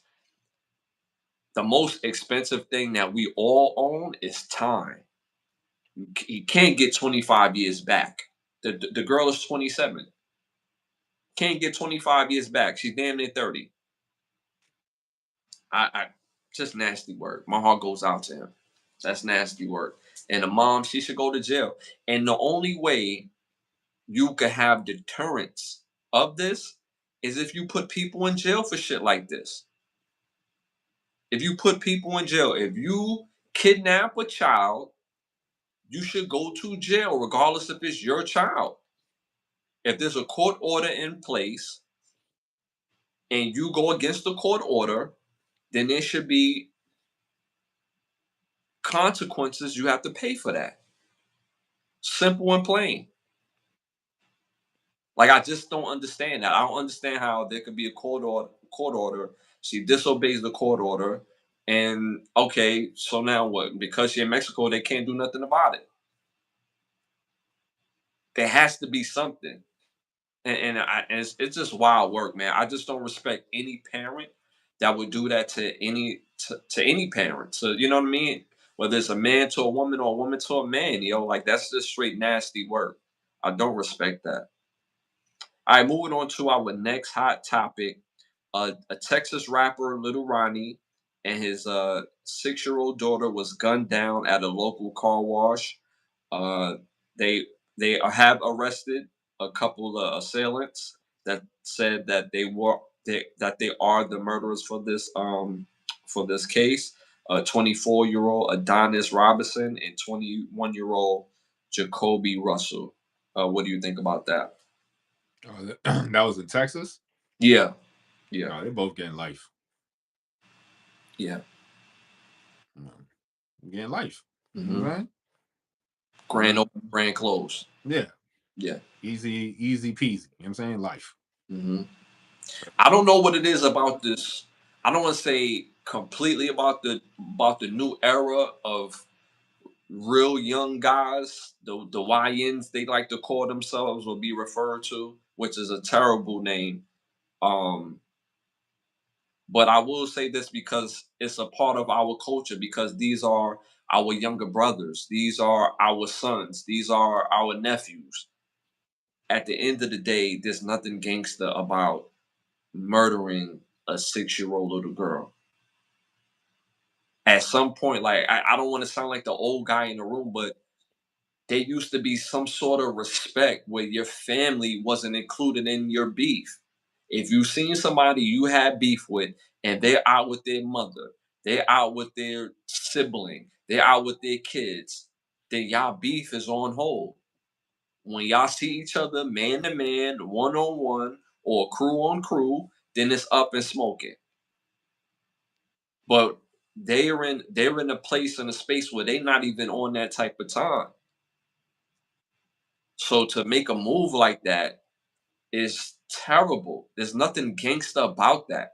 I don't know what it is in certain parts of our culture that thinks that that's gangsta. And I would like to believe that majority of the people in our culture don't think that's gangsta. But we need to get back to a place where making moves like that has to be an ultimate punishment for that. Severe penalties must be paid for that act. I'm glad that they caught these young men, seriously. because this is crazy. One is 21, one is 24 years old. Just threw their whole life away. They don't even know what they're living for yet. Oh well, life in prison. Just nasty work, man. All right, moving on to our next hot topic. You guys forget the lawyer and the judge got to make their money. It's just sick. Rowan, true. What Rowan said, Rowan, when you add a child to the victim list, all sympathy goes out the window. It's a fact, man. That's a fact, man. Just terrible. All right, moving on to our next hot topic, something a little bit more somber. Uh, the NFL Combine has released the fastest 40s at each position. All right, so at quarterback, Brady Cook, he ran the fastest quarterback at a 4.5, a 4.59 to be exact. Brashall Tootin at running back ran the fastest 40 at 4.32. Receiver Matthew Golden ran the fastest 40 at 4.29. Terrence Ferguson, tight end, ran a 4.63. Offensive lineman Jared Wilson ran a 4.84. Defensive end James Pierce Jr. ran a 4.47. Ty Robinson, defensive tackle, ran a 4.3. Sorry, 4.83. Linebacker Kane Green, he ran a 4.48. Safety Marcus Sybil ran a 4.37. And Maxwell Hairston ran a 4.28. What do you think about that? I mean, the league is evolving. It's all about speed now. Every key position is all about speed. But linemen to run 4.8 as the fastest, what is it, 4.8, right? Yeah, the DT, he defensive tackle, he ran a 4.38, and the offensive lineman also ran a 4.84. Yeah, so offensive line to run 4.8, that's Yeah, yeah, pretty fast because yeah, offensive line have 300 some pounds on them. yeah, You know what I'm saying? yeah. So to run 40 yards in 4.8 seconds as an offensive lineman is fucking amazing. You know what I'm saying? So the speed of the sport in as a whole is getting faster. Is like the skill and competition is getting better and better. And because the skill is getting better, the speed also has to get better. So people just getting faster and faster. So Not you to it was a know, it was a defensive end that ran a 4.4. yeah, that's scary. Yeah, So you know what I'm saying? How are you yeah, supposed to stop that? right. Y'all coach is gonna have to figure that out, wherever team that nigga go to. You know what I'm saying? Hmm. So Physicality. yeah, so it's gonna be nice. It's gonna be interesting to now coaching staff have to up their game and their mental jousting when they're facing other opponents, because now you gotta account for speed in certain in certain positions you wasn't accounting for speed now. Right. So it's gonna make the league uh more entertaining in the next coming years because it's you're just going to keep getting faster and faster players. Hmm. The one that stuck out to me was Marquise uh, Signal. Signal. The safety, he ran a 4.37. I can't like you don't hear safeties running the 4.3. You hear corners running that 4.3, but not safeties. That's fast. So for him to be in the middle of the field or playing in the box, whichever one that he plays, that's just a lot of speed on that field. Blitz, he could play the nickel. If he played the free, he has the speed to play the whole field. Like that's scary. So crazy. I'm loving it. So shout out to those players. All right, moving on to our next hot topic. Gucci Man's wife, Keisha Kior, goes viral after a video of her on a yacht sitting on top of her male's friend lap. And I have to specify the fact that he is from the LGBT community. Um, what do you think about that? I don't care if he was from the Smithsonian community. You're not sitting on another man's lap and you my wife. Like what the fuck? So Like fact. what the fuck out of here, son. Like, let's flip it in reverse. I'm married and I got a female friend sitting on my lap. How's that look? Mm-hmm. You know what I'm saying? Mm-hmm. When women do goofy shit, just flip it and Yeah. see if it holds up. When it's on men, it don't hold up. But when it's on women, is it good? No. So it all around for anybody to do it is bad faith. If you're in a marriage, how you sit on somebody else's lap? That's sauce. That's like wow, that's crazy. And these are the people that they prop up. These are motherfuckers like Gordo said that they pick for us. Yeah. And then and goofy niggas on the internet be like, oh, this is black love. Mm-hmm. How with that sorry excuse of respect? Mm-hmm. Oh, it's a caveat and an asterisk because he's from the LGBTQ community. Mm-hmm. I don't give a damn. Like, nah, it's disrespectful all the way around. So if I had a female friend who was a lesbian sitting on my lap, it's cool. Now you sitting on her lap. You know what I'm saying? Nah, she won't sit on my lap. Nah, all disrespect aside, nah, ain't no side bitty sitting on my lap and we being recorded. You know what I'm saying? Like, I Yeah. go back to the day where you don't get caught because you don't record nothing. Mm-hmm. Now it's like, it's to the point like the shit you do don't even matter. And then you record the shit thinking it's cool. Mm-hmm. It's like, it's crazy. At the end of the day, dude is still a dude. So for me, that's no bueno at all. I'm not jacking that at all. I don't. He's still a dude. Like, this may sound a bit unsensitive, but I really don't care. But like, cause I'm of the mindset that equal is not identical. There's things that women can do that men we can't do. So it's not the same thing in my eyes, but at the same time, that is a form of disrespect. The fact that you think it's okay for you to be sitting on this man's lap just because he has a preference for men doesn't mean that that's okay. And I'm not even going to flip it. If I let a woman sit on my lap, would that be okay? Because it's equal is not identical. It's things that we can do that women can't do, and vice versa. One of those things, they still can't let themselves sit in another man's lap, regardless if he has a preference for men. Like, it kind of reminds me of the scene in American Pie 4 when the dude comes home and his wife is in the hot tub with this big brolic dude or whatever. He like, and she like, is everything okay? And he looking at her like, yo, you tell me, like, you in the hot tub with this dude over here, big buff dude. And she was like, oh, you jealous over Ronnie? Oh, that's so cute. And then Ronnie be like, hey. And then when he hit him with the hey, he was like, all right. So you one of them type of dudes. Get out the hot tub. Ronnie got on a whole bikini style thong. You know what I'm saying? Walking around your woman, you know what I'm saying, with the bikini style thong, cheeks all out, right? Because he has a preference of men, that's cool. Nah. You sitting up in the hot tub drinking my champagne with this dude, like, that's not cool. And for them to drive it home even further, when she walks out the room, the dude Ronnie was like, "Do you need anything?" And he toots his butt up, and the dude was like, "What are you doing?" So it don't matter if the dude has a preference for dudes; it's still disrespectful.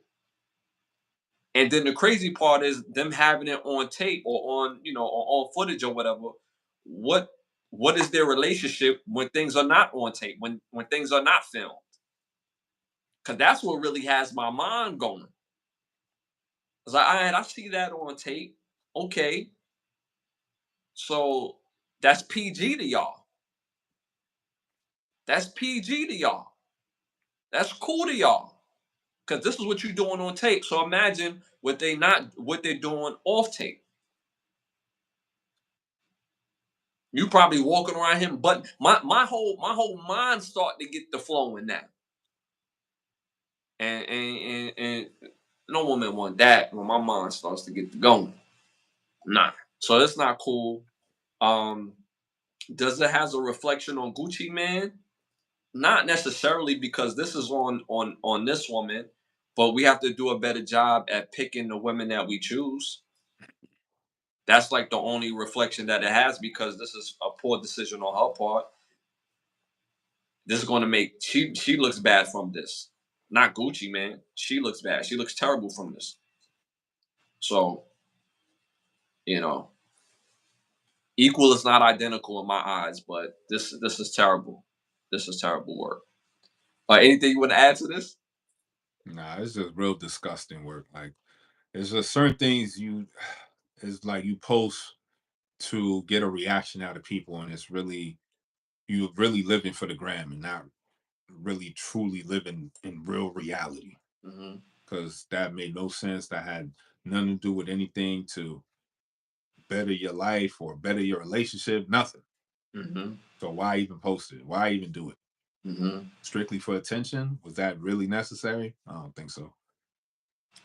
All right, moving on to our next hot topic. I agree with you, bro. Uh, is it desperate or desperation, or is it a bad choice for online comedian Desi Banks to do a prison skit with well-known ex-con, famously known as the Booty Warrior, Fleece Johnson?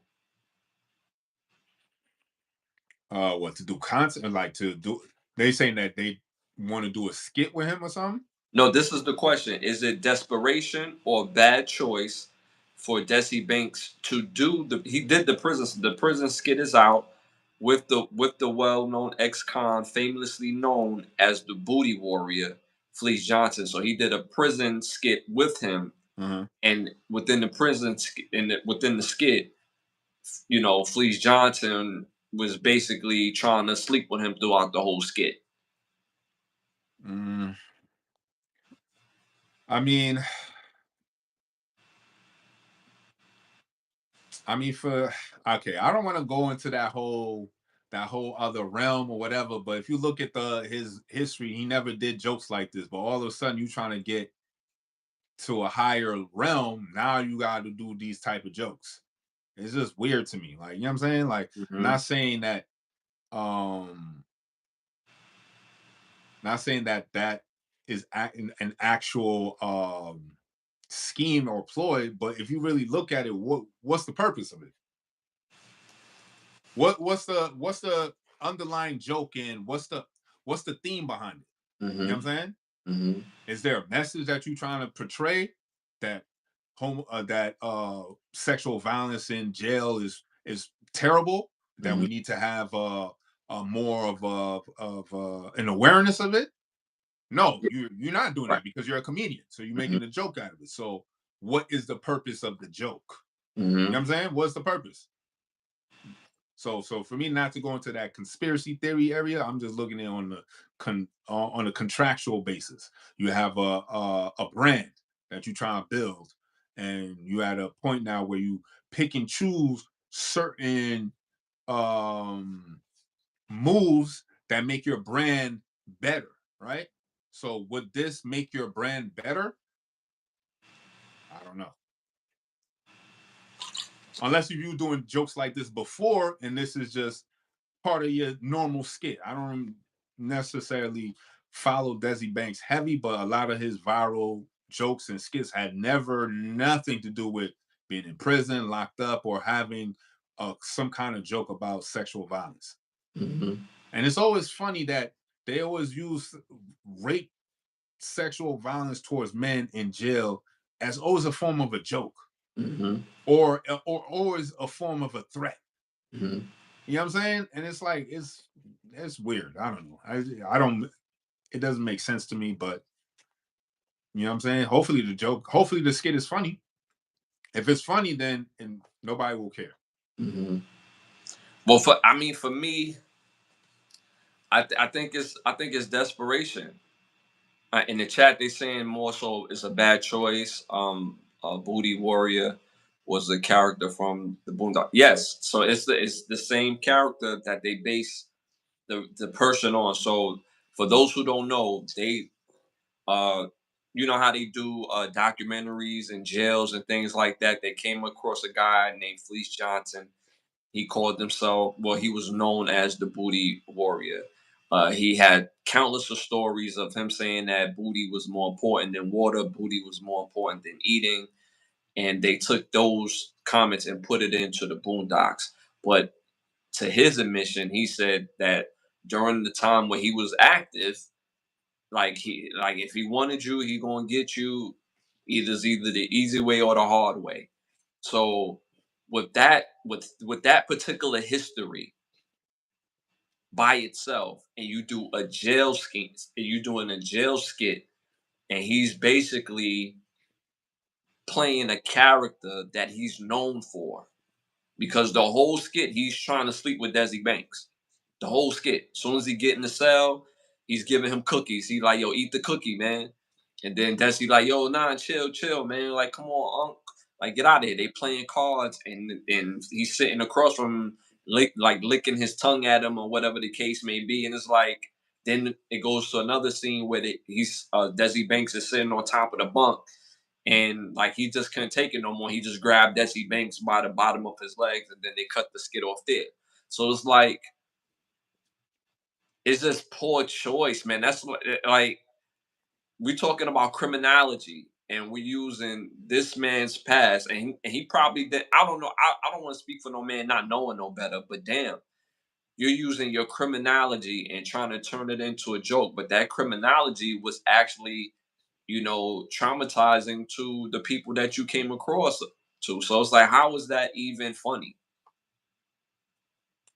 Tone deaf. Just again, we in the age where people do whatever it takes for content. You get to a point where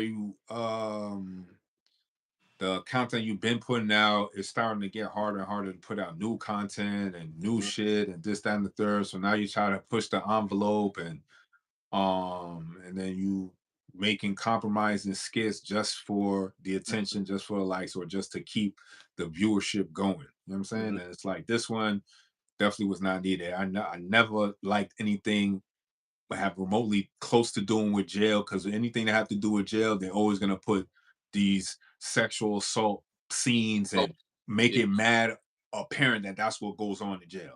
mhm, Like nah, son. Like you know what mhm, I'm saying? Like and it's and why is that? And then I watch a lot of documentaries. A lot of other countries are not really heavily like that.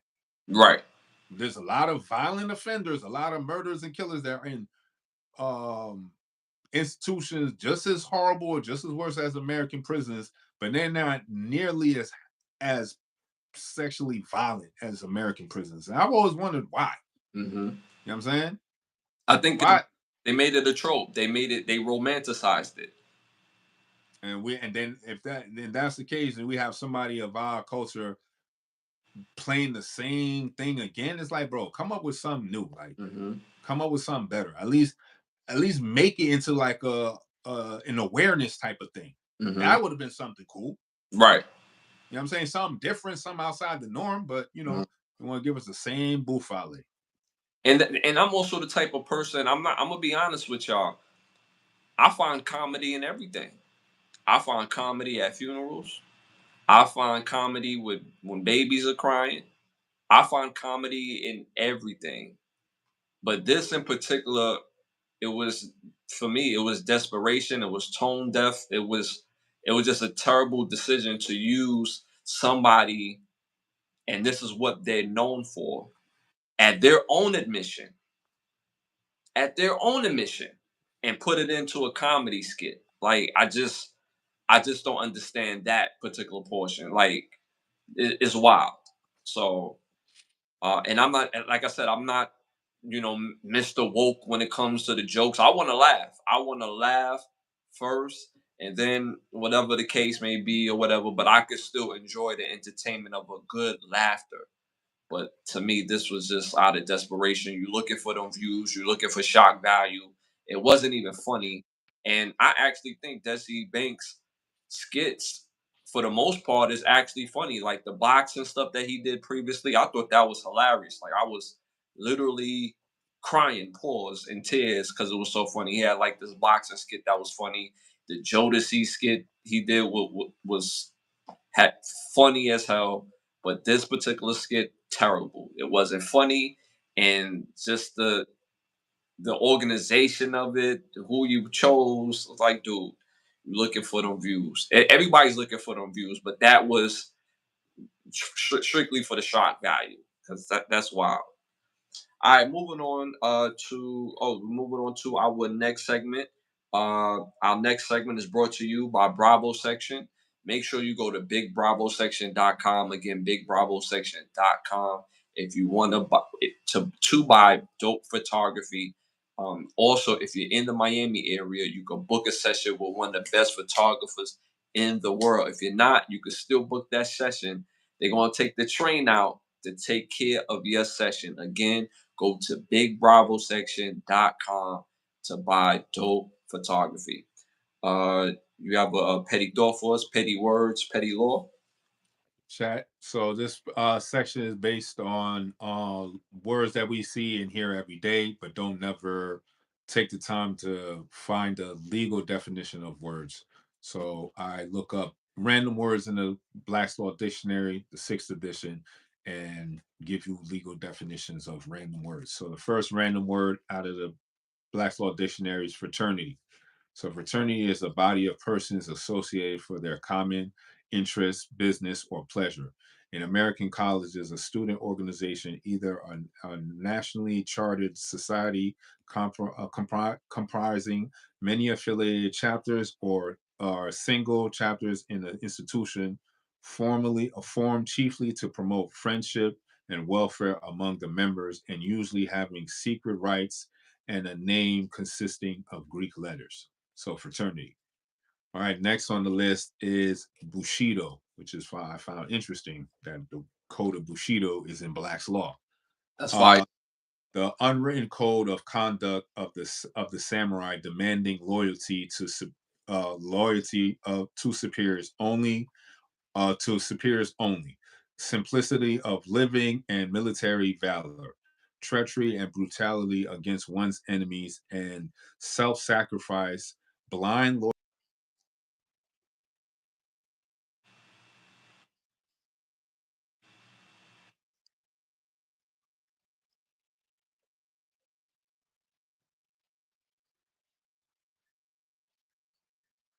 happens if you have blind loyalty to a leader. They say samurais would have blind loyalty to their lords, right? So what if you have blind loyalty to your general? Have blind loyalty to your president? You have blind loyalty to your manager, and they doing wrong, and you know they doing wrong. Mm-hmm. You because of this code, you're not supposed to say nothing. I think that's crazy. Yeah. So next on this list is called civil fraud. So in taxation, the specific intent to evade a tax which taxpayer believes to be owing is an essential element of civil fraud. May also be applied to the tort of deceit or fraud, in contrast to criminal fraud. So you try to evade one time, they're just gonna hit you with civil fraud. You know what I'm saying? Yeah. So last but not least is the word civilian. So a private civilian is as distinguished from such as belonging to armed services or in England, the church. So a private citizen is one who is skilled or versed in civil law. Hmm, that's very interesting. So, yeah, you are a private citizen, but your duty is to be versed in civil law Mm-hmm. as a civilian because like I said in Bushido, there's people out here with blind loyalty to codes, and they go out here and play like they god jury and executioner, and you over here not knowing the law, and they over here finessing you. Mm-hmm. So it's your right as a civilian to have private authority over your god-given right, but you're supposed to also be versed in civil law as well. Mm-hmm. So this is why I feel as though every person should have at least a Black's Law dictionary. There's many Black law. I mean, there's many dictionaries in law, but Black's Law is the top tier one that all these Harvard grads, everybody in law uses. So why not y'all use it too? So Mm-hmm. that way you could have at least some level of knowledge in law, not a fucking Harvard degree in law, but some level of law where you can be skilled and versed to not get finessed. Mm-hmm. Fire. Fire. That Bushido law is crazy because it goes even deeper because we deal with it every day with police officers. When you have good cops and the bad cops get highlighted, but you will hope in closed doors that those good cops is, getting at Outstanding. Like, you know what I'm saying? yeah, You holding a certain kind of code. So it's yeah. like crazy that I I random, like I said, all these words is random. Mhm. To run into Bushido in a Black's Law Dictionary, I thought that was very ironic. And also, Rowan Jack, I definitely got your no fault divorce. I'll try to look that up for next episode as well. Fire, fire, fire, man. Make sure y'all send my brother some words. Be serious. Send him some words to look up for next episode. All right, moving on to our next segment, our Keep the Lie Live segment. Keep the lie alive. The Lie Live. So my Keep the Lie Live for this episode is time and age. We just live in an era that's just weird because I hear this on a regular basis, whether it's regarding someone else or to myself, because we're visible, we always online, but I mainly see it with mainly other people, right? So there's like a thing about getting older, right? And then like the younger folks, they have like this thing where they call everybody unk or OG. Um, and it's like, and then sometimes they make fun of you, like, yo, you like chill, grandpa, chill, like they will use that. And I'm like, that's just a weird term because the goal is to get older. The goal is not to be dying young. The goal is not to be throwing your life away before it's time. Every life is valuable. Every life is worth living. And the goal at the end of the day is to live. So it's just a weird thing. I was watching on social media, and this was what mainly sparked it.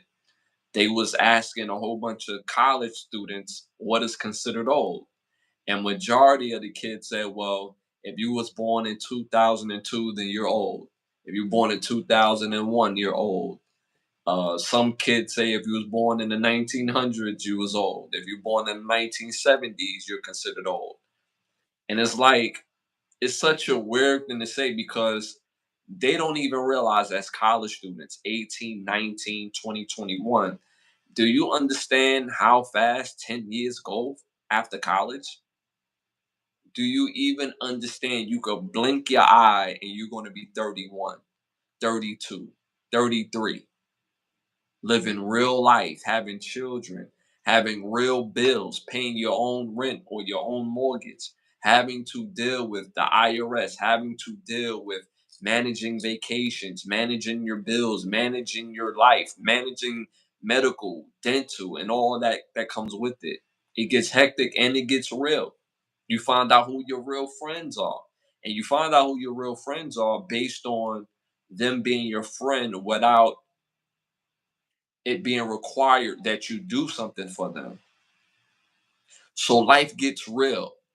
So the whole purpose of it is to get older and to be able to have a good life and be able to get through all that you get through.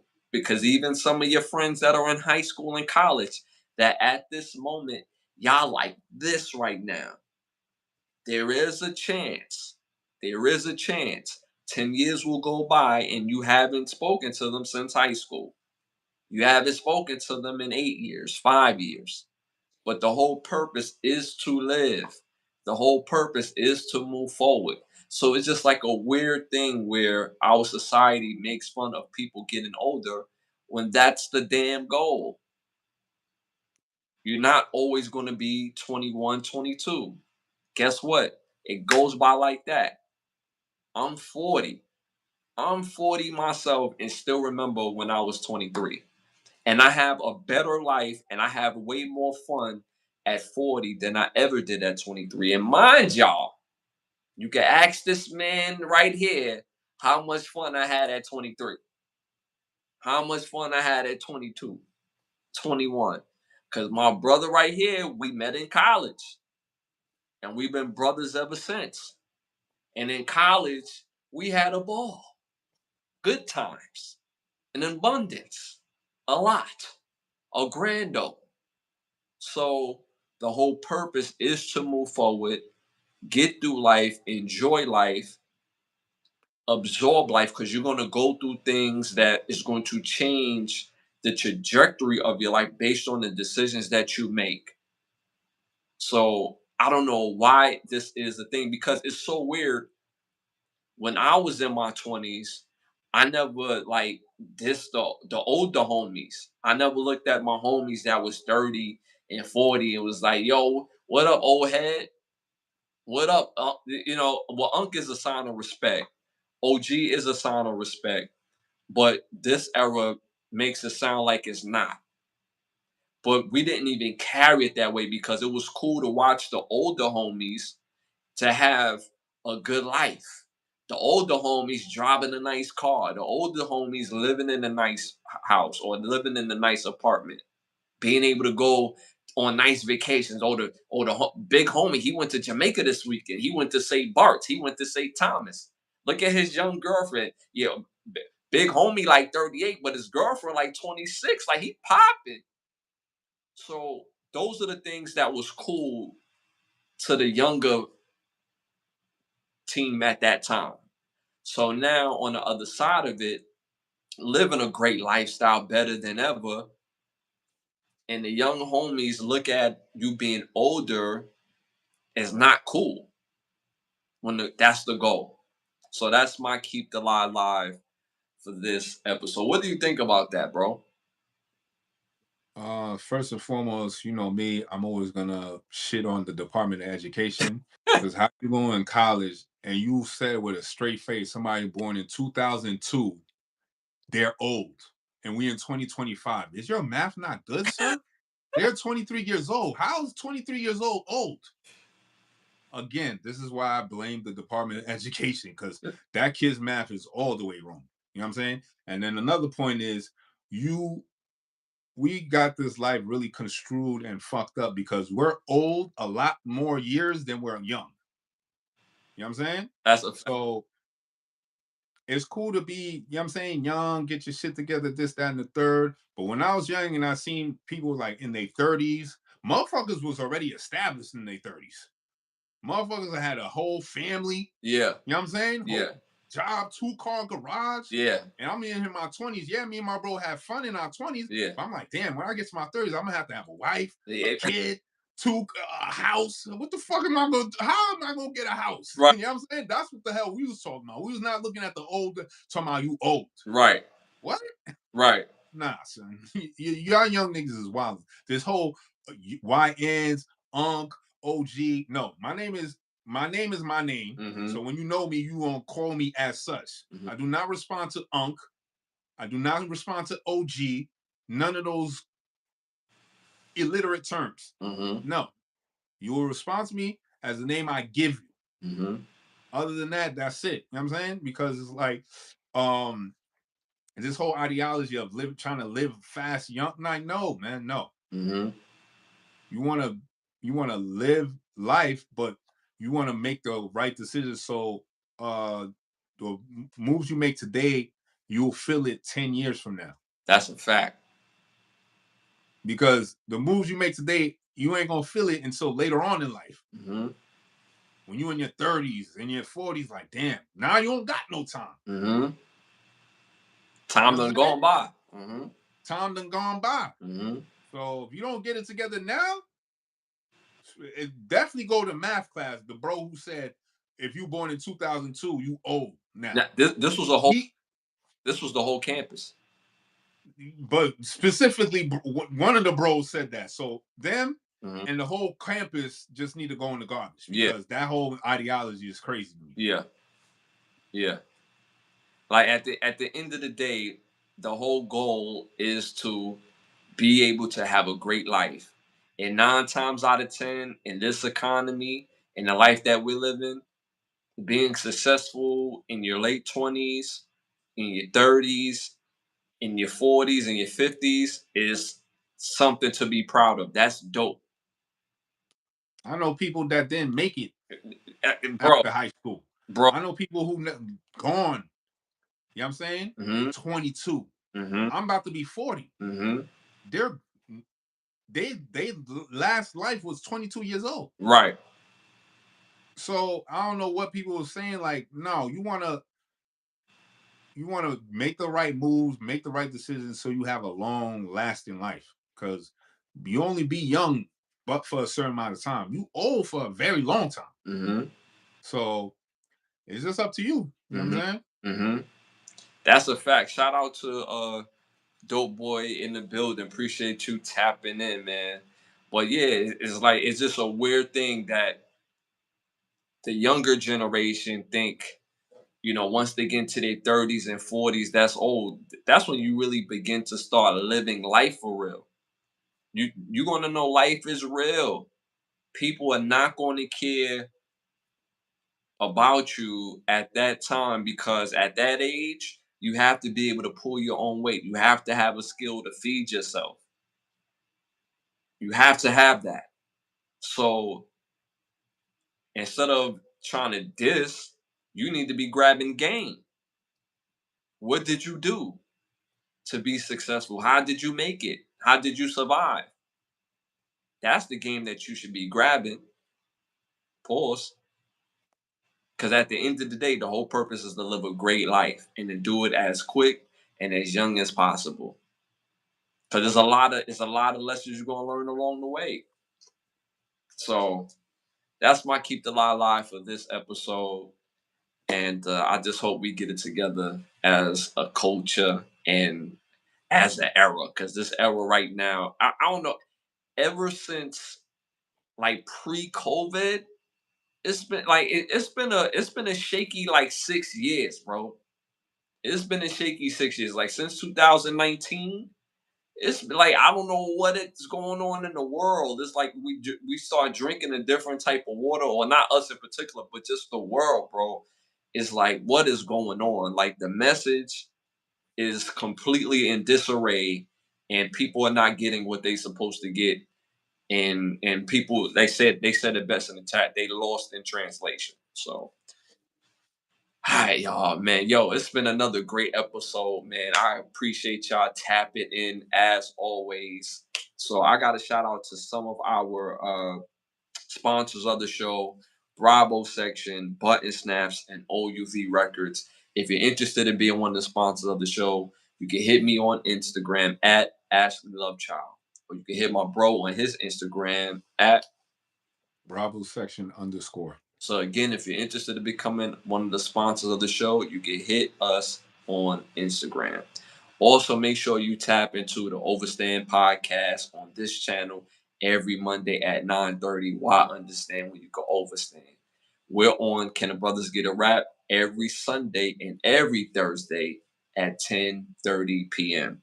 Again, don't forget to tap into buttonsnaps.com. Again, button hyphenated snaps.com. Make sure y'all tap in, get the finest of movies and classic and original content for your viewing pleasure of $4.99. We on the road to 20,000 subscribers, y'all. We just went over 11,000 subscribers.